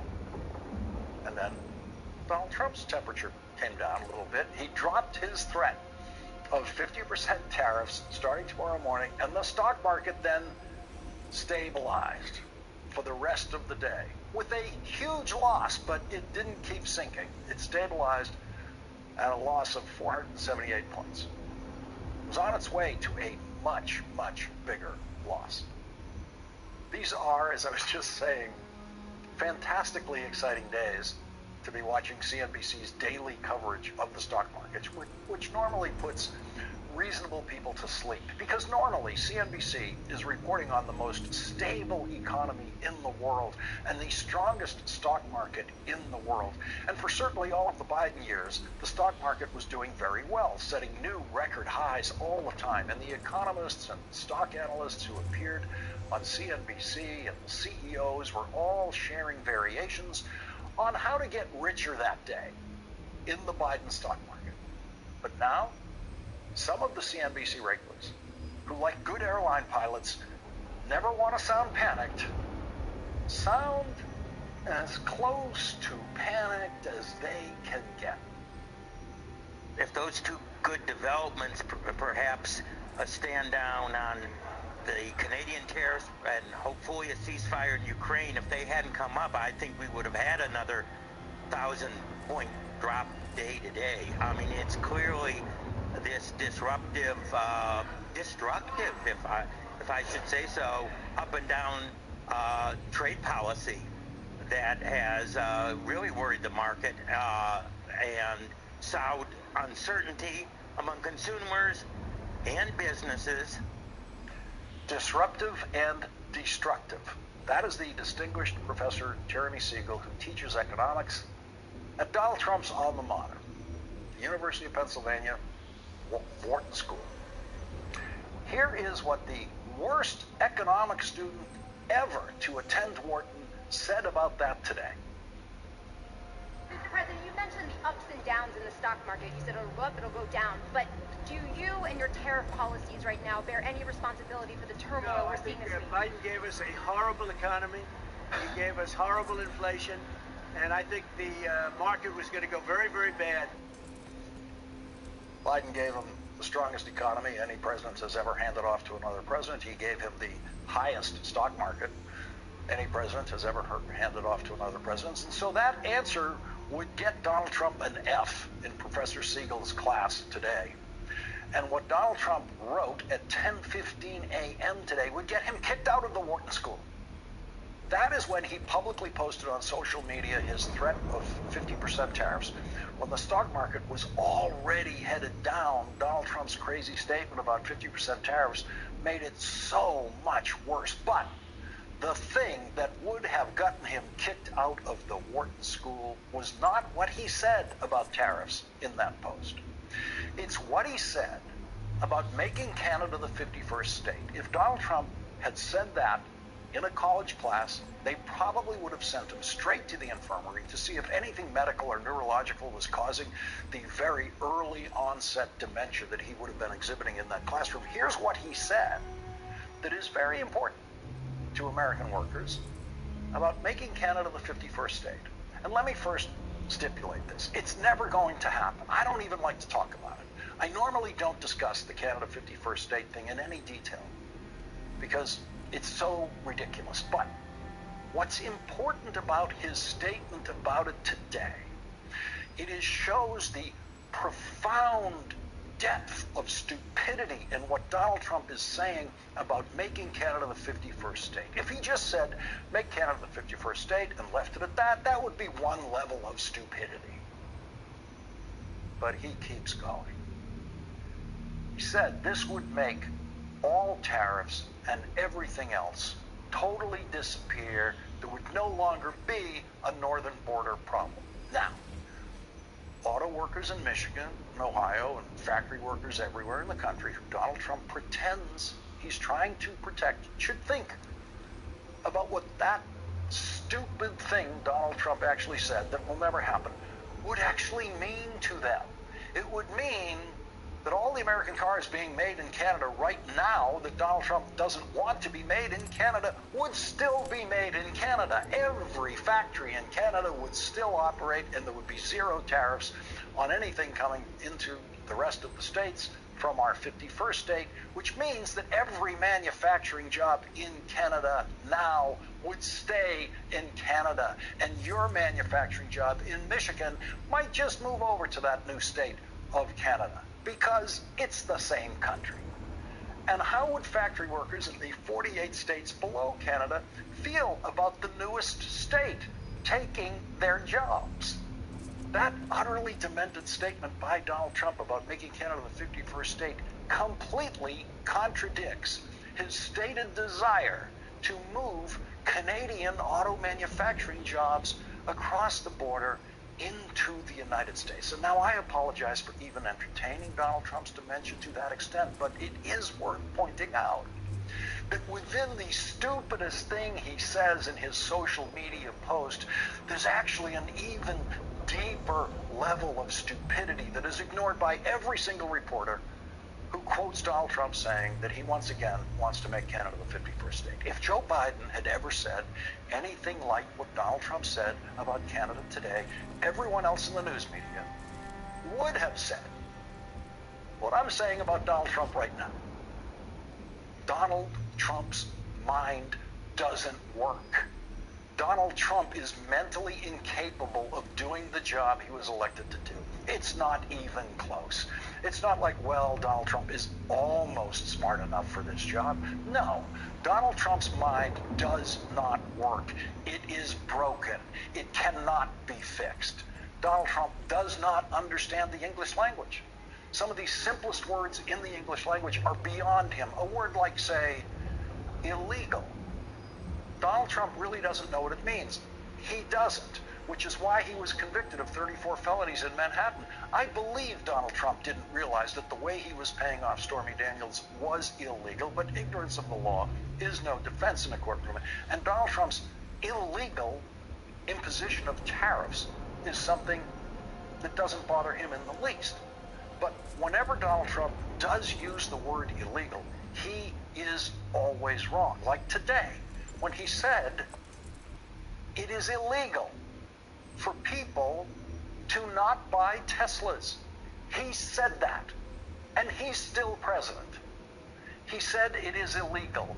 15 minutes after midnight last night, the president, who doesn't understand the English language and doesn't understand law, said that it's illegal not to buy Teslas. He said it's illegal to boycott Tesla. Boycott means don't buy one. Again, if any other president had ever said it's illegal not to buy a car, a particular car, they would have rushed that president into a neurological exam immediately. In the middle of the night, when he should have been sleeping and resting that 78-year-old brain of his so it could desperately try to function the next day, Donald Trump wrote, "The radical left lunatics, as they often do, are trying to illegally and collusively boycott Tesla, one of the world's greatest automakers, and Elon's baby, in order to attack and do harm to Elon and everything he stands for." Well, he's right about the motivation. The people who are protesting at Tesla dealerships, including in Donald Trump's hometown of New York City, are hoping to discourage Tesla sales, because they are hoping that the richest person in the world can be driven ultimately to the bankruptcy that he is falsely predicting for the United States government. Once again, Elon Musk said the United States government would go bankrupt. He said that today. It's impossible. The United States government cannot go bankrupt and never will. But Elon Musk could theoretically go bankrupt if sales of Teslas stopped, if they just stopped in the United States. And as we reported earlier this week, sales of Teslas have dropped dramatically worldwide. In Europe, they've dropped dramatically. In the United States, they've dropped dramatically. And so Donald Trump, in his desperation to keep his biggest campaign contributor in history, the biggest campaign contributor in the history of American politics, to keep Elon Musk the richest person in the world, especially after Elon Musk is now, according to the New York Times report tonight, promising another $100 million in campaign money for Donald Trump. Donald Trump did something illegal today, and he did it in the White House driveway. Donald Trump used federal property to do a TV commercial. Donald Trump stood with Elon Musk in the White House driveway with some Teslas in front of them, and Donald Trump pretended to buy a Tesla. It has been reported by legitimate news organizations everywhere that Donald Trump bought a Tesla from Elon Musk today, as if that's a fact. There is no evidence of that whatsoever. No bill of sale, no check was passed, nothing was signed. The two most awkward people in America stood there like statues trying to save Elon Musk's wealth with the completely fake stunt of Donald Trump pretending to buy a car from the richest person in the world with no money or paperwork changing hands. And saying, when asked, that he illegally was hoping that this stunt that he was doing on federal property against federal law would push up his friend's stock price. If you buying a Tesla will boost Tesla sales and boost the stock? He hopes it does. You can search the history books for the moment when any previous president of the United States used the White House to try to publicly push up the stock price of his richest friend's stock. It has never happened. It is illegal to use federal property the way Donald Trump and Elon Musk used federal property today, and neither one of them know it. It was Elon Musk who first said that boycotts are illegal, which is not true. Elon Musk said it was illegal for advertisers to boycott Twitter after he turned Twitter into a cesspool full of Nazis and assorted madmen. Elon Musk is not from around here. Elon Musk does not understand the country where he now lives. Elon Musk would fail by a wide margin a high school AP American history test. He grew up in white South Africa going to a segregated elementary school and high school where he learned nothing about American history, American law, American free enterprise, where every company gets to decide where, how, and when they will advertise and where they won't, and where no company is allowed to advertise on federal property. A country where advertisers have never wanted to be associated with Nazis. Elon Musk is such a bad salesman that he was stupid enough today to bring even more attention to the latest disturbing challenges that Tesla owners are facing thanks entirely to Elon Musk. I just want to thank the president for his support. This means a lot. And also thank everyone out there who is supporting Tesla. It's really terrible that there's so much violence being perpetrated against people like Tesla, Tesla supporters, Tesla owners, Tesla stores. These are innocent people who've done nothing wrong. So yeah, that's true. Those people have done nothing wrong. All the problems they are facing now because of their association with Tesla are Elon Musk's fault, exclusively. Imagine you work at America's oldest car manufacturer, Ford, and you watch the President of the United States doing an illegal commercial today on federal property for the newest car maker in America. Imagine you're a factory worker at America's biggest auto manufacturer that has the most auto manufacturing jobs in the United States, General Motors, and you have to watch today when the President of the United States does an illegal TV commercial at the White House for America's newest auto manufacturer because the owner of that company has given the President more money than anyone has ever given a politician in American history. NBC News reports a major automaker said, quote, Tesla has benefited more from taxpayer money than any other car maker by far. Now the White House is marketing Tesla's vehicles? What's next? Donald Trump is a terrible actor. And so there was nothing convincing today in his pretending to buy a Tesla or pretending to even like Teslas. They cost too much and they don't go far. Electric cars are good if you have a towing company. Other than that, it's terrible. This whole electric car is sick. It's sick. They don't go far. It's good if you want to go to the grocery store, take a quick little drive. You know, they say the best thing about an electric car, the first 10 minutes, you feel great.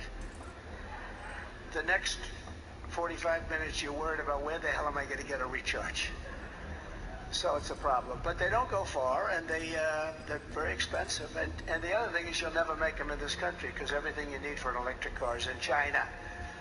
We have the stuff that you need for our cars. It's called gasoline and oil. It's right underground. That's the real Donald Trump. Before Elon Musk bought the presidency for him. Donald Trump all but admitted today that he doesn't know how to drive or doesn't remember how to drive a car because it has been decades and decades since he's actually driven a car. Long before he became president.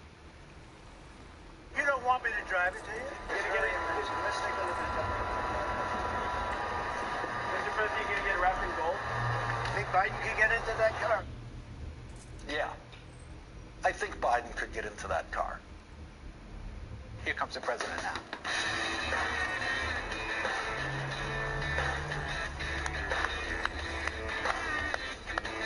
He looks great. We don't get to do this very often. Yeah. Feel like going for a ride? I'd love to. Why don't you drive? Hop in. All right. Thank you, pal. The nice thing about this is you can outrun the Secret Service. This is the only time you get to drive is when you're with me. Yeah, it is. It's a God's truth. I know, it's funny. And I miss it. Instead of trying to save Elon Musk's struggling car company in the White House driveway, Donald Trump should have been listening to Wharton professor Jeremy Siegel on CNBC. You think the people in Florida, they would go off, you know, the accumulated wealth that they've done in the last 10 years are going to be all excited about, you know, some plant that Trump saves in Erie, Pennsylvania for $300 jobs or 500 jobs.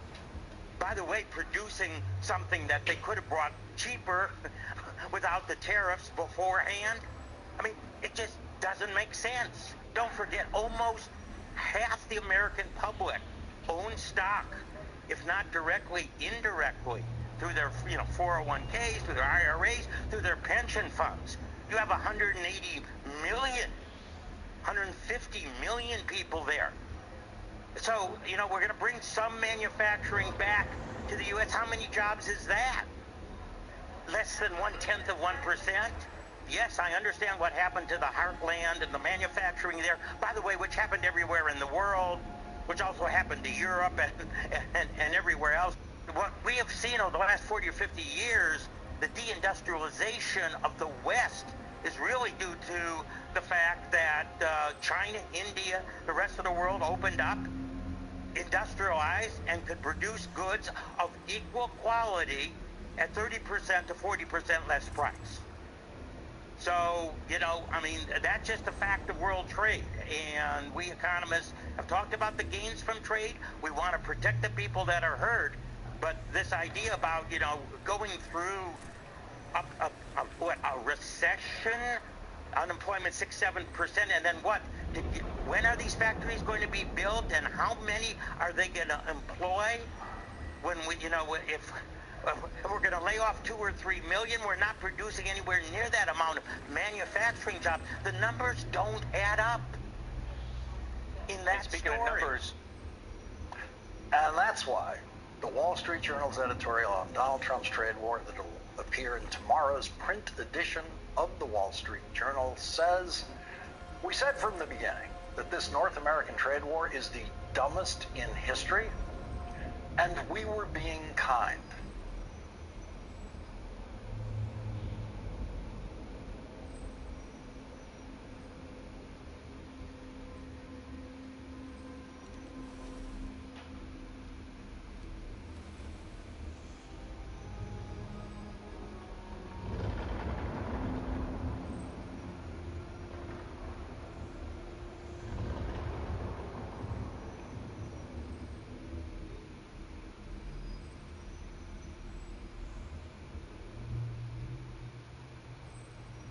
Against stupidity, we are defenseless. That is a quote from Dietrich Bonhoeffer, an anti-Nazi German theologian who was executed by Adolf Hitler in the final days of the Nazi regime in 1945. We were reminded of that quote in a recent New York Times column by David Brooks, the conservative columnist David Brooks, writing about stupidity. The column was written at the end of the first week of the new Trump presidency, and in it, David Brooks wrote, "We're going to have to learn a lot about stupidity over the next 4 years." It was, for me, the most welcome entry I've read in the New York Times in a while, because one of the words I have been using to describe Donald Trump's actions and statements since he first started lying about President Obama's birth certificate in 2011 is stupid. And it was a lonely position in the world of political commentary then to use the word stupid, when most of the political media was still awed by Donald Trump's completely fraudulent image as a successful business person. And they all believed that it's impossible for a successful business guy to be stupid. David Brooks wrote, "I define stupidity as behaving in a way that ignores the question, what would happen next?" Donald Trump appeared to ignore that question when he threatened massive illegal tariffs against Canada and Mexico over the weekend. And right on schedule Monday morning, the stock market told Donald Trump just how stupid his idea was. David Brooks writes, "Stupidity is the tendency to take actions that hurt you and the people around you." And with the stock price of Elon Musk's Tesla dropping Monday morning, along with most other stock prices, Donald Trump then abandoned his threats of tariffs against Mexico and Canada. And before that happened, In his New York Times column on stupidity, David Brooks wrote, "My big prediction for this administration, it will churn out a steady stream of stupid policies, and when the consequences of those policies begin to hit Trump's approval rating, he will flip-flop, diminish, or abandon those policies." And that's exactly what Donald Trump did with his stupid tariff idea on Monday. David Brooks explained why Donald Trump doesn't have the slightest inhibition about being stupid publicly. David Brooks wrote, "People who behave stupidly are unaware of the stupidity of their actions. Incompetent people don't have the skills to recognize their own incompetence." A Montreal newspaper needed only one word to convey the essential truth of Donald Trump's threatened trade war with Canada. Stupid. In his column, David Brooks said, "Stupidity is nearly impossible to oppose because stupid actions don't make sense, and so reasonable arguments thrown at stupid ideas just bounce off a solid wall of stupidity." But that is the job of our first guest tonight, opposing stupidity. When you listen to Democrats in Congress railing against what Donald Trump and Elon Musk are doing, they can sound ineffectual because you know that every rational thing the opposition is saying to Donald Trump and to Elon Musk is just bouncing off that solid wall of stupidity. And so the leaders of the Democratic Party in Congress, like Hakeem Jeffries and Democratic leaders of the House of Representatives, who will be our first guest tonight, have to run the risk of sounding ineffectual to you when they rise up in opposition to taking life-saving medicine from babies around the world, as Donald Trump and Elon Musk have done this week. What are you going to do about it? Is the question that every Democratic member of Congress is getting from their constituents. What are you going to do about it? The Democrats in Congress are facing something that no other opposition party in Congress has ever faced in the history of this country: a president joined every day by the richest person in the world in publicly and flagrantly violating the law. When President Richard Nixon wanted to break the law, he did it in private. He didn't go out and do it publicly. He didn't do it at microphones. President Ronald Reagan, before he was ever elected to public office, was a very vocal opponent of Medicare when Congress was debating whether to enact Medicare in 1965. Ronald Reagan said Medicare would destroy America. Ronald Reagan said, behind it will come other federal programs that will invade every area of freedom as we have known it in this country, until one day, as Norman Thomas said, we will awake to find that we have socialism. Ronald Reagan was an anti-Medicare fanatic. And when Ronald Reagan became president, he was the first Republican president who campaigned for the job as an opponent, not just of the Democratic candidate, but as an opponent of government itself. He told jokes about how bad government was, about how government got everything wrong. But Ronald Reagan would not dare to try to abolish Medicare with a so-called executive order. Ronald Reagan would not dare to fire all of the professionals working on Medicare in the executive branch of the government and replace them with idiots who hate Medicare and don't know how it works. Ronald Reagan wouldn't do that because he knew that would be stupid and illegal. Democrats spent days publicly arguing against the Trump-threatened illegal tariffs on Canada and Mexico. Democrats spent days trying to teach voters that this would cost them enormous amounts of money and increased prices. During the presidential campaign, Kamala Harris tried to explain to people that the tariffs Donald Trump was threatening would cost them thousands of dollars a year, and none of that got through. And everything the Democrats said in opposition to the threatened Trump tariffs over the weekend turned out to be a complete waste of time, because all it took was an hour Monday morning of the stock market dropping and telling Donald Trump what to do. And that's when Donald Trump dropped the tariff craziness. Of course, the Democrats were right to oppose those tariffs over the weekend. They had to do that. And they now have the job every day of picking which illegal action of the president's today should they go after the hardest. Which one should they emphasize? And what do you do on a night when Donald Trump says the single stupidest thing that any president has ever said about the Middle East, that the United States of America should own Gaza? Immediately the breaking news banners go up online and on TV, quoting the words that Donald Trump said. Donald Trump saying everyone loves the idea of the United States owning Gaza. He actually said that.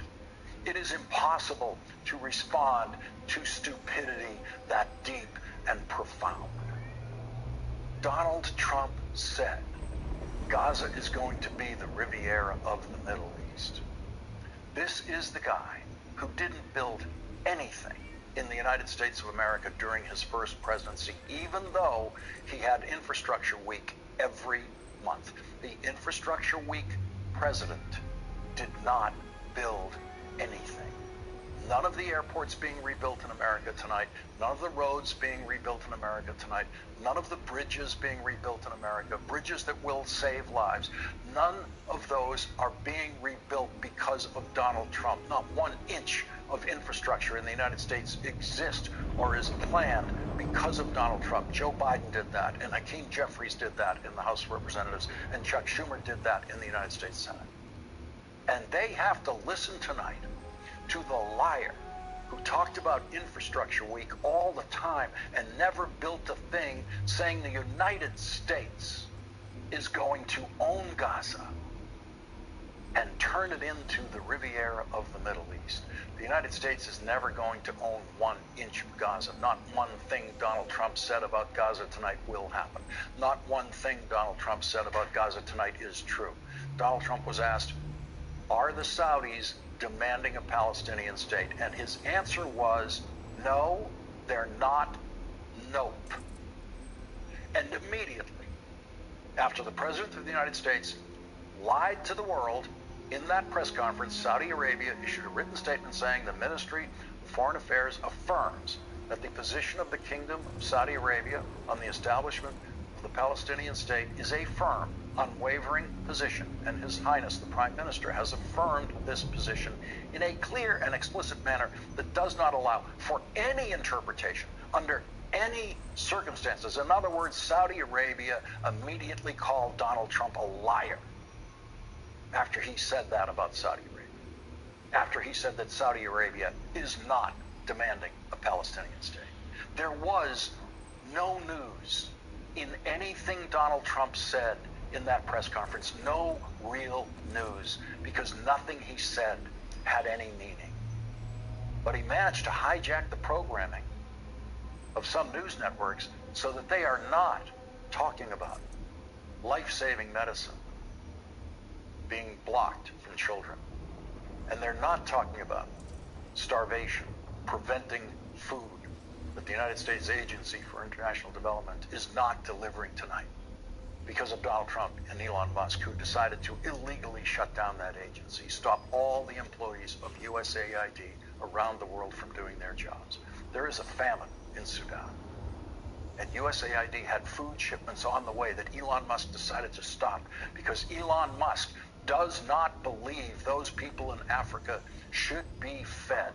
He apparently does not believe that they have a right to life. The richest person in the world decided that the poorest people in the world should starve. The richest person in the world decided that the poorest people in the world should die.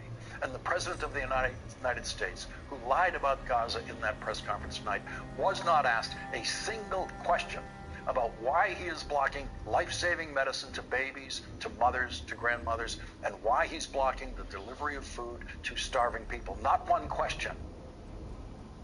Because he threw out that madness about Gaza becoming the Riviera of the Middle East. And the reporters fell for it. The reporters chased it. The reporters all wanted to waste their questions on the Infrastructure Week goofiness of that press conference.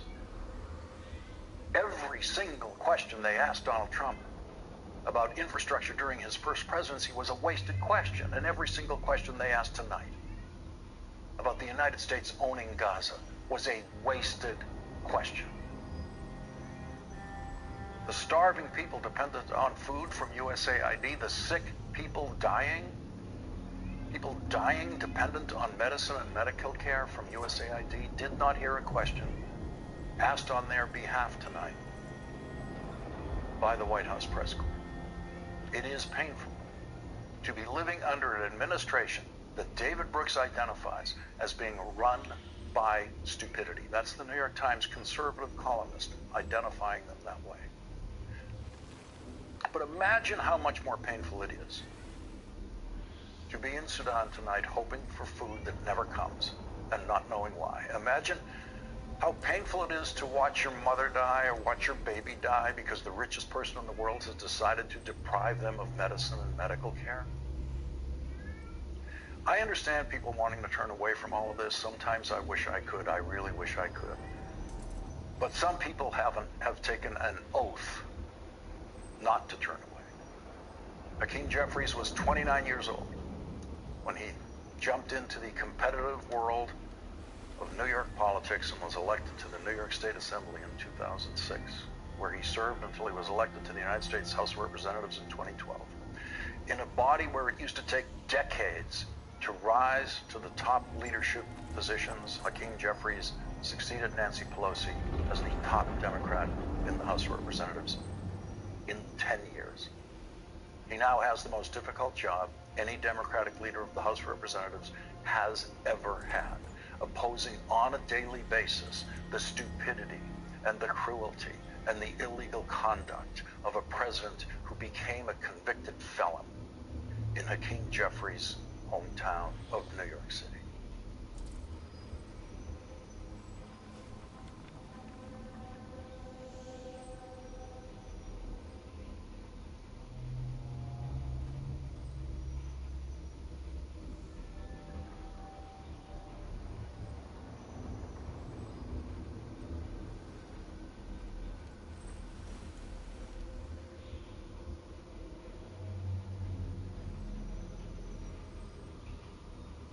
Give me mod now. And so, America is, at this hour, completing the 52nd day of having a president of the United States whose brain does not work. Donald Trump's brain is broken, badly damaged, as he exhibits every day. And once again today, Donald Trump said something that would have gotten any other president rushed to the hospital for a neurological examination and an evaluation for dementia, for starters. That's where they would have begun. It was a vile, anti-Semitic outburst by the man who once said this after he saw a black accountant working at one of his failed casinos. Quote, "Black guys counting my money, I hate it. The only kind of people I want counting my money are short guys that wear yarmulkes every day. Those are the kind of people I want counting my money. No one else." That is how the anti-Semitic president of the United States sees Jewish men. Little short men who wear yarmulkes every day. That's Donald Trump. Donald Trump spewed this demented poison today. What the poison we will get to. It came out of him in response to this question. Are you planning to lower corporate taxes to match Ireland's? Well, we are planning to lower taxes, yeah, if the Democrats behave, but the Democrats have no clue. Are you planning to lower corporate taxes like Ireland? There's Donald Trump sitting in the Oval Office today with the head of the Irish government, asked a question about corporate taxes in Ireland and the United States, which then got him rambling on for a few completely irrelevant paragraphs that could never be called an answer. And then he ended his response to that question about corporate taxes with this hateful statement about Chuck Schumer. Schumer is a Palestinian as far as I'm concerned. You know, he's become a Palestinian. He used to be Jewish. He's not Jewish anymore. He's a Palestinian. Not a single Republican anywhere in America who claims to be a staunch supporter of Israel and the Jewish people rose up to object to Donald Trump declaring Chuck Schumer to not be Jewish anymore. So Donald Trump, who has no idea what it is to be Jewish or Palestinian, now decides who is Jewish in this country? Only in his own perverse, deeply perverse brain could he do that. But the disgrace of every elected Republican in Washington is that not one of them dares to complain about that kind of poison coming out of the foul mouth of Donald Trump, and not one of them worries about the mental capacity of the kind of person who can say that, who, oh, by the way, has access to the nuclear codes while he's saying things like that. Donald Trump's mind is gone. It is shattered. You just saw that. There is no recognizable neurological function going on there. Not a single person who ever tries to interpret Donald Trump for you and defensively tries to tell you what Donald Trump meant when he says something insane ever uses the actual words of Donald Trump to explain Donald Trump. Because Donald Trump, who once said, "I have the best words," says things all the time, every day, that make absolutely no sense and frequently are filled with hatred. He's not Jewish anymore. So the United States of America now has a head of state who decides who's Jewish and who isn't. Who else had a head of state who did that? Ever heard of a head of state doing anything like that? You have to be in your 90s to remember the last time the world had a head of state who decided who was Jewish and who was not. That was one of Adolf Hitler's first ideas about how to govern Germany. First of all, decide who's Jewish and who is not. The people who attacked the Capitol on January 6th and made their way to the Senate were heard saying, "Where's the big Jew?" They meant Chuck Schumer, who had just become the first Jewish majority leader of the United States Senate in history the day before the attack, and that was not lost on Trump supporters who attacked the Capitol wearing clothing celebrating the Holocaust. Robert Keith Packer was wearing his Camp Auschwitz hoodie. What would he have done if he had found Chuck Schumer? While Donald Trump's supporters were looking for Chuck Schumer, saying, "Where's the big Jew?" Donald Trump was silent for 187 minutes. If Donald Trump was ever going to say Chuck Schumer isn't Jewish, maybe then, when his people were walking around the Senate saying, "Where's the big Jew?" Nazis invaded the Capitol of the United States looking for Chuck Schumer 76 years after Nazis were rounding up and executing members of Chuck Schumer's family in Nazi death camps. And today, the poisonous, broken brain of Donald Trump said he used to be Jewish, he's not Jewish anymore. All of the sane people in the world, all of the sane people in America, all of the sane people in the Republican Party, the sane ones, do not have to work hard to not say things like that. They are not spending their day and their energy fighting the impulse to say Chuck Schumer is not Jewish anymore, because they are not insane. On CNBC yesterday, the normally mild-mannered, very pro-business Steve Leisman used a word I've never heard him use before in his analysis of the economy or the stock market or anything else. It was the word insane, and he applied it to Donald Trump. I'm going to say this at risk of my job, Kelly, but what President Trump is doing is insane.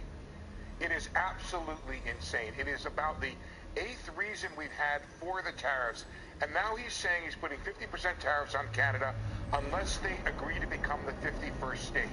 That is insane. There is just no other way of describing it. That's enough for Donald Trump to call Steve Leisman a Palestinian. That's enough for Donald Trump to say he's not Jewish anymore. Steve Leisman is not a short guy with a yarmulke. So maybe Donald Trump thinks Steve Leisman doesn't know what he's talking about when it comes to anything financial or economic. It took an insane person to make Steve Leisman use the word insane in describing what Donald Trump is doing to the economy and the stock market with his tariffs. And it took an insane person to say Schumer is a Palestinian as far as I'm concerned. You know, he's become a Palestinian. He used to be Jewish. He's not Jewish anymore. He's a Palestinian. Okay? That's what Donald Trump's last word was. Okay?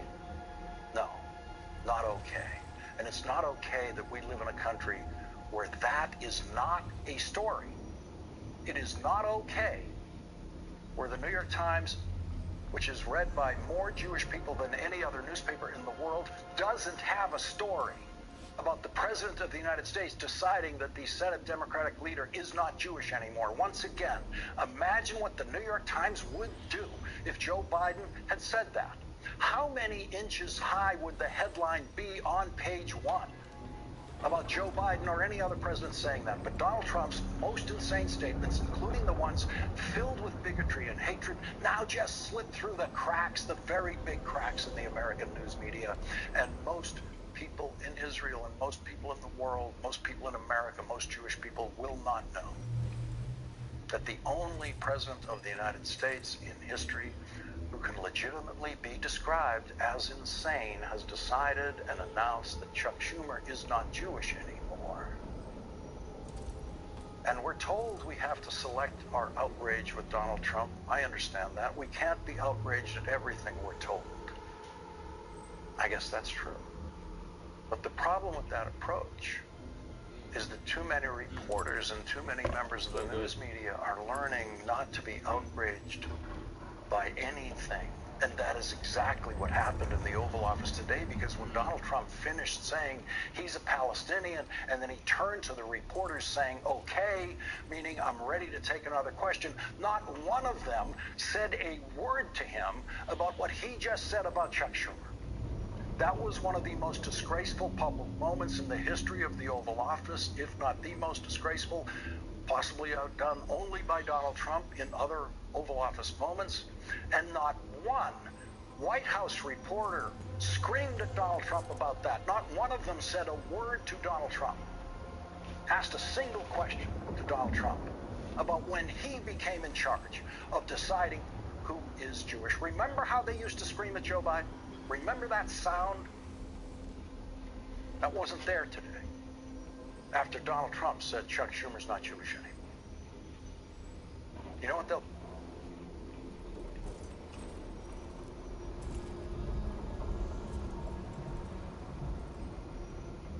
To help them...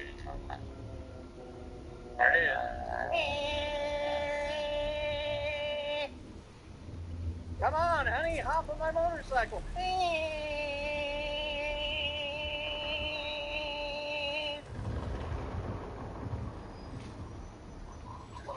Unbelievable. Please, Christina, never let me get a motorcycle like that, or a scooter. Please, just don't let me do it. Just be like, no, like, listen to the sound. Like, there's no way we're going to deal with that for, like, hours. I don't know how they ride something like that. Like, literally, bro, that's crazy.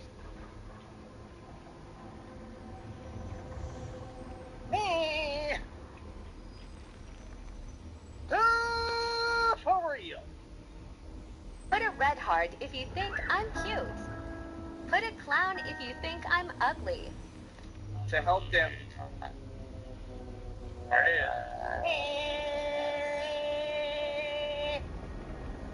Come on, honey, hop on my motorcycle.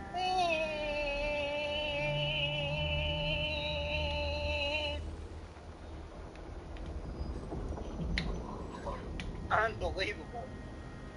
Please, Christina, never let me get a motorcycle like that, or a scooter. Please, just don't let me do it. Just be like, no, like, listen to the sound. Like, there's no way we're going to deal with that for, like, hours. I don't know how they ride something like that. Like, literally, bro, that's crazy.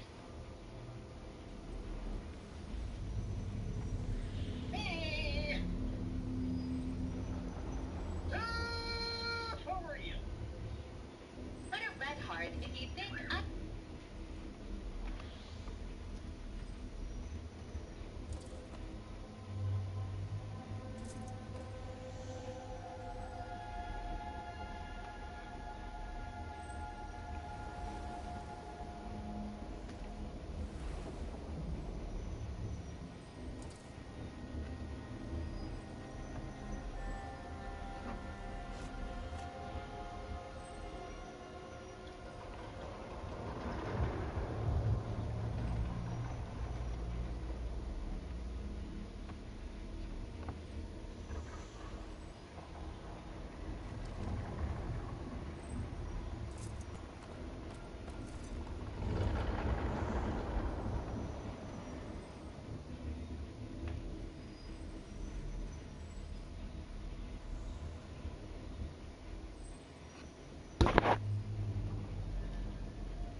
You want to come with me, don't you, honey? Alright, you can come with me. But only I get to jiggle your titties.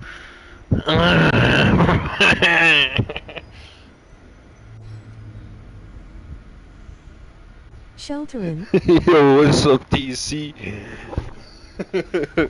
You came in at a little bit of a weird time here. But I'm still AFK, guys. I'm not playing this game anymore. I'm just leaving it AFK. I don't know why. I'm laying in bed right now. I got my headset with me here. We're just watching some videos. That's how it's gonna go. What are you doing, Aslan? Hey, Aslan.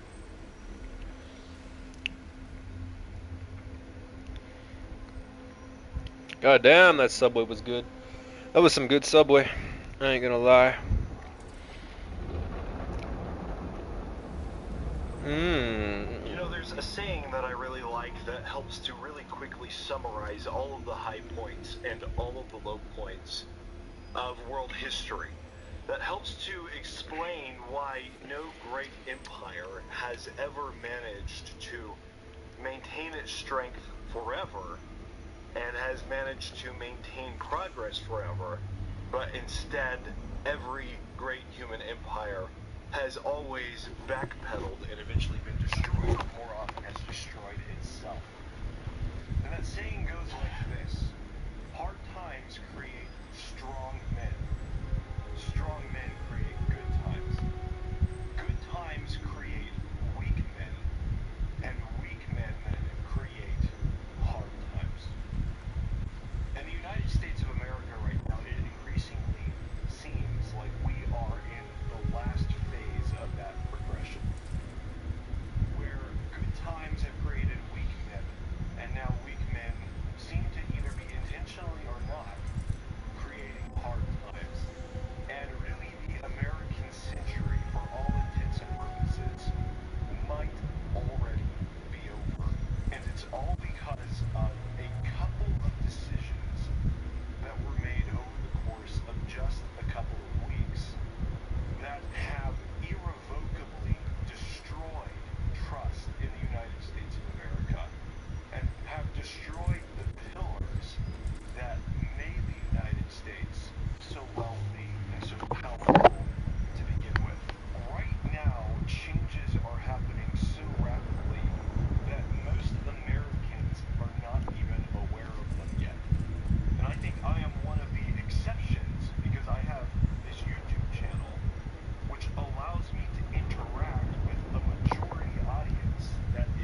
What game is the king? different ways. Sometimes those objectives manifested themselves. Yo, what's up, GSF 415? I'm AFK right now. I'm just laying in my bed. But this game is Dragon Age, the Veilguard or something like that. Something like Dragon Age, something about a Veilguard.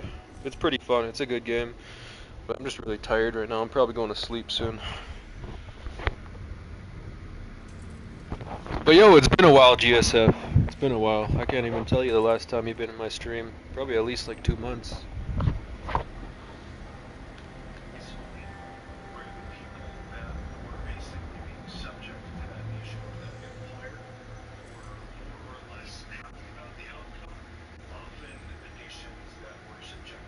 Yay, it's been a while, king.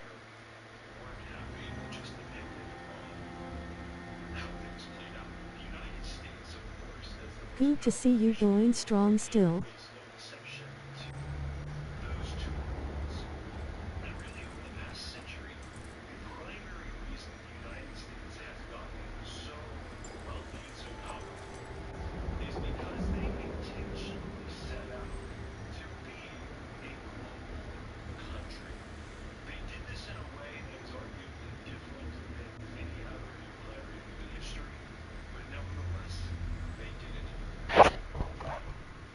Thanks, bro. I appreciate that. Yeah, it's been a while. Nice to see you again, man. Sorry, I'm just really tired right now. I'm just watching some videos.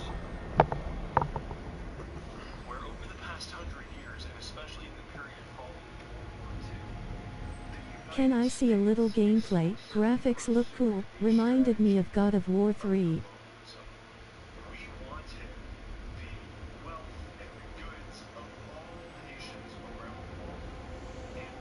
I mean Ragnarok.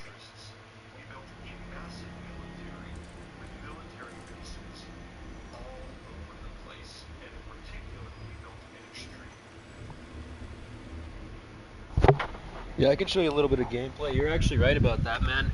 That's crazy of you to pick up on that, and just by pretty much seeing this, what I have on screen right now. It actually, the graphics are a lot like God of War Ragnarok, and even the chest openings are kind of like God of War Ragnarok. That's a good call. I'm getting a lot of while I play this, I get a lot of flashbacks to God of War Ragnarok. That's a really good catch. Yeah, the graphics are a lot like God of War, so. And there's chests around the map that kind of look like God of War chests as well. Aslot outbound. Asterisk Aslan Meo Meow, asterisk. yeah, Aslan Meows. I don't see any chests around here, but yeah.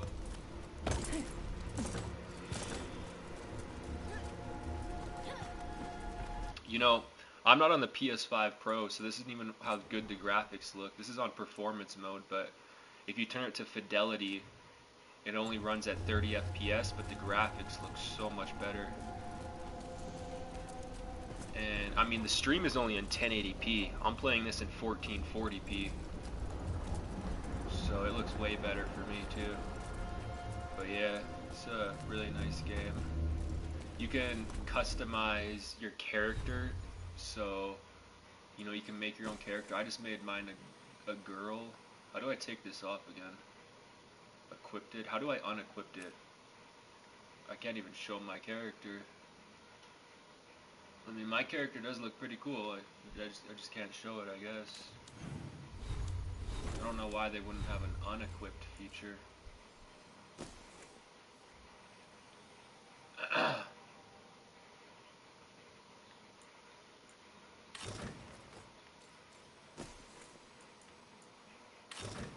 Oh well. It's really funny how the hair physics work in this game. The hair physics, they really swing around a lot. It's pretty funny.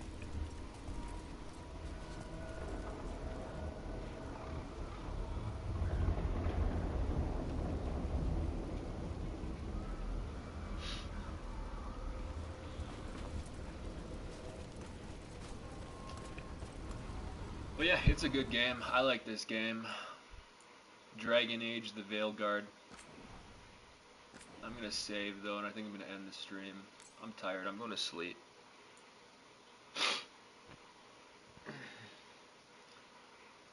Oh yeah, there's a photo mode in this game too. Check it out, it's pretty funny. I like when games have photo modes.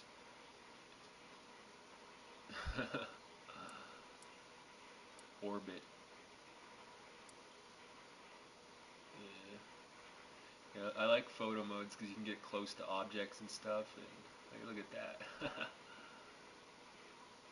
You can get in places that you'd never be able to get to without photo mode. I like photo mode when they add it in video games. I barely use it, it's just a cool feature.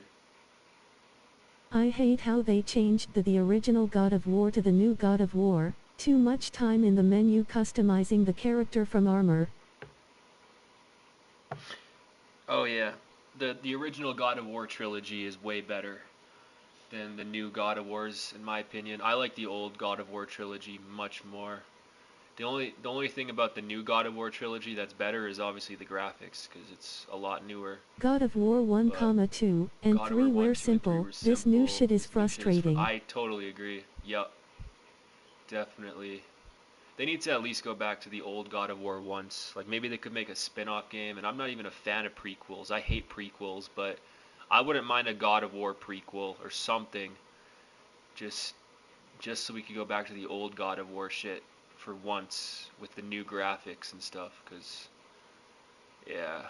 The new God of Wars aren't bad games, just the old ones are a lot better.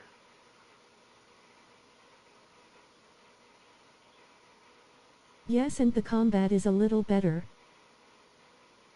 The combat? I don't know, I like the combat in the older games better too. The combat is more like action focused and stuff in the new games, but in the old games I kind of like the hack and slash. I've always liked those hack and slash games. The combat is a little better in the new God of War. I agree. Yeah.